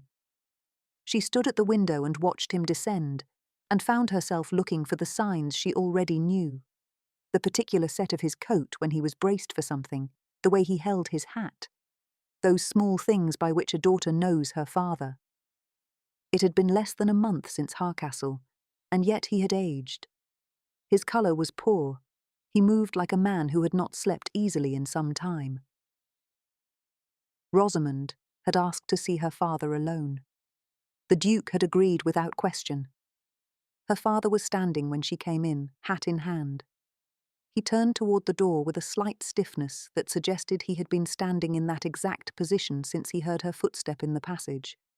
The look of a man who had decided how he meant to face this and was determined to manage it. Then his knees made the decision for him. He sat down abruptly, pressed the hat between his hands, and looked at the floor. I know what Farrow is. I knew. I told myself it was rumour, but I knew. Rosamund stood for a moment and said nothing. The expectation had been something sharp and clean, fury, or the satisfaction of having been proved right, or grief, the uncomplicated grief of a daughter betrayed. What she found instead was harder to name, the particular exhaustion of a thing finally said that has been unsaid for too long.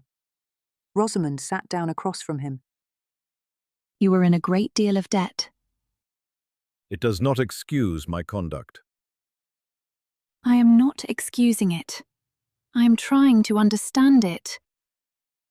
A long moment passed. His eyes, her eyes, people had always said, were very tired. Your mother would have stopped me. She had no patience for self-deception, in herself or in anyone else. He turned the hat slowly in his hands. I have not seen things clearly since she passed. For the first time, he met her eyes directly. I am sorry, Rosie. Please forgive me. Rosamund took his hands in hers. I forgive you, Papa. We shall never speak of it again.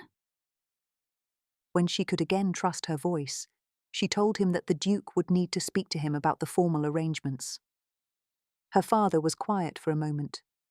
I have nothing to settle on you. No portion. I have nothing left. I know, and so does the Duke. She let that sit for a moment. He will speak to you himself about the formal arrangements. But you should know that your debt to Lord Farrow has been discharged, and he has agreed in writing to dissolve the betrothal contract. Lord Farrow will make no further claim on you. Something in his face gave way entirely. Thank God.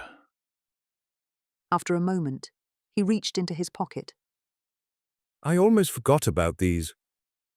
He held out a small paper packet. Rosamund opened it and went still. Pearl earrings, small, perfectly matched to the pearl necklace at her throat, which now bore a new clasp. They were your mother's. Years ago, when things were very bad, I took them to a pawnbroker in York. I could not afford to redeem them, but I kept up the payments, enough to stop them being sold on. He looked at his hands. I collected them before I left. Rosamund's fingers went briefly to the pearls at her throat. I never knew they were part of a set. Thank you, Papa. The door opened. The Duke entered, took in the room with one quiet look, and turned to her father. Lord Wyndham. I wondered whether you might care to stay until the wedding. He held up the special license. It need not be long. Rosamund's father looked up at him. For a moment, he did not speak, the look of a man who has run quite out of words and does not know what to do without them. Your Grace, I am not sure I deserve your hospitality, he said at last. That is for Rosamund to say. Lord Wyndham looked at his daughter. She met his eyes and gave him a smile and a nod. Then I will stay, thank you. The Duke crossed the room and held the license out, not to her father, but to Rosamund. She looked at it for a moment. The seal, the names written in a clerk's careful hand. Her name and his, together, on the same document. She looked up at him. You are to name the day. If it were up to me, tomorrow would suit very well. For a moment she looked as though she might laugh. That will not do at all. We promised Arabella she would be there, and she will never forgive either of us if we proceed without her. I will send a carriage to Thorncroft today. Mrs. Dodd can bring Arabella down. Rosamund clapped her hands together, a gesture so unguarded it surprised even her. And I have a wedding dress to arrange, and a dress for Arabella, and I must let Louisa know. She looked at the license again, thinking. There is a great deal to be done, Adrian. Flowers, a wedding breakfast, rings, my father... She glanced at him across the room. Will need something to wear that is not a travelling coat. Her father laughed. Rosamund could not have said in that moment, the last time she had heard it, only that it had been a very long time, and that she had not known until now how much she had missed the sound of it. A week. I need at least a week. A week it is. The Duke agreed, with the air of a man making a considerable concession. After dinner, when her father had retired for the evening, they sat together by the fire in the drawing-room, the wedding plans laid aside at last, the house quiet around them. I feel it is only fitting that Lucifer should be at our wedding. I am not certain the church is quite ready to receive him, said the Duke. For a while neither of them spoke. I was thinking about the night I left the assembly. He raised an eyebrow. Please tell me you are not going to steal my horse and run off again. No, I think I shall keep the horse, and everything that came with him. They smiled at one another. The fire burned. Outside, London went about its evening. Neither of them moved. There was nothing left to outrun.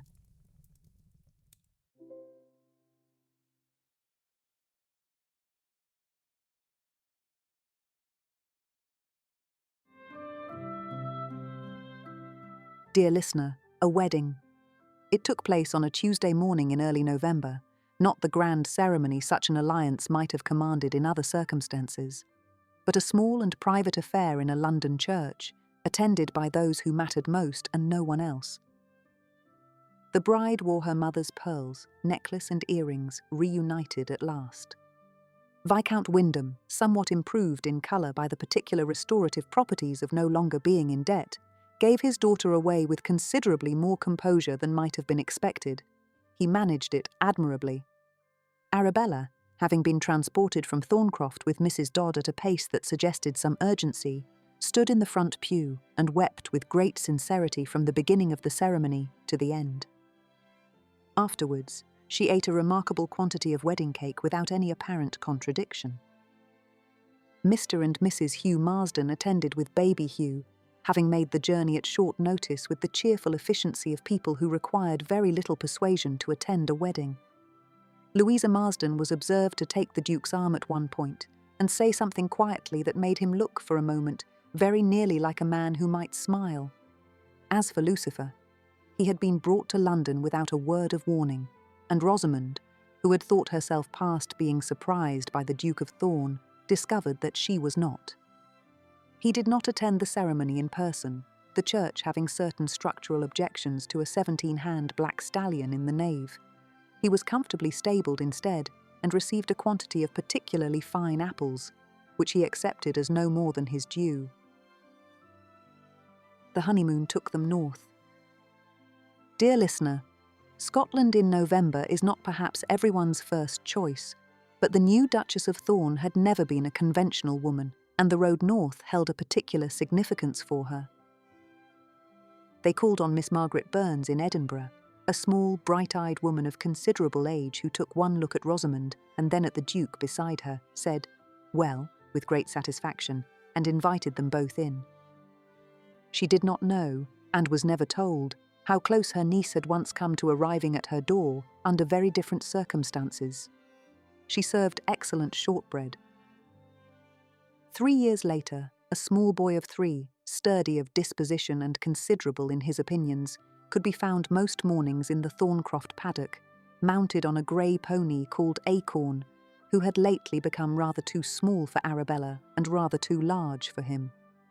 The Duke of Thorne, who had faced down Lord Farrow without visible discomfort, could be observed leading the pony with a patience and attention that suggested he found the work entirely worthy of him.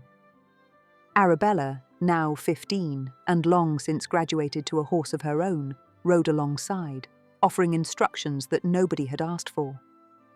Rosamund watched from the paddock gate and looked, dear listener, exactly like a woman who had stolen a horse, outrun her fate, and landed precisely where she had always been meant to be. The end.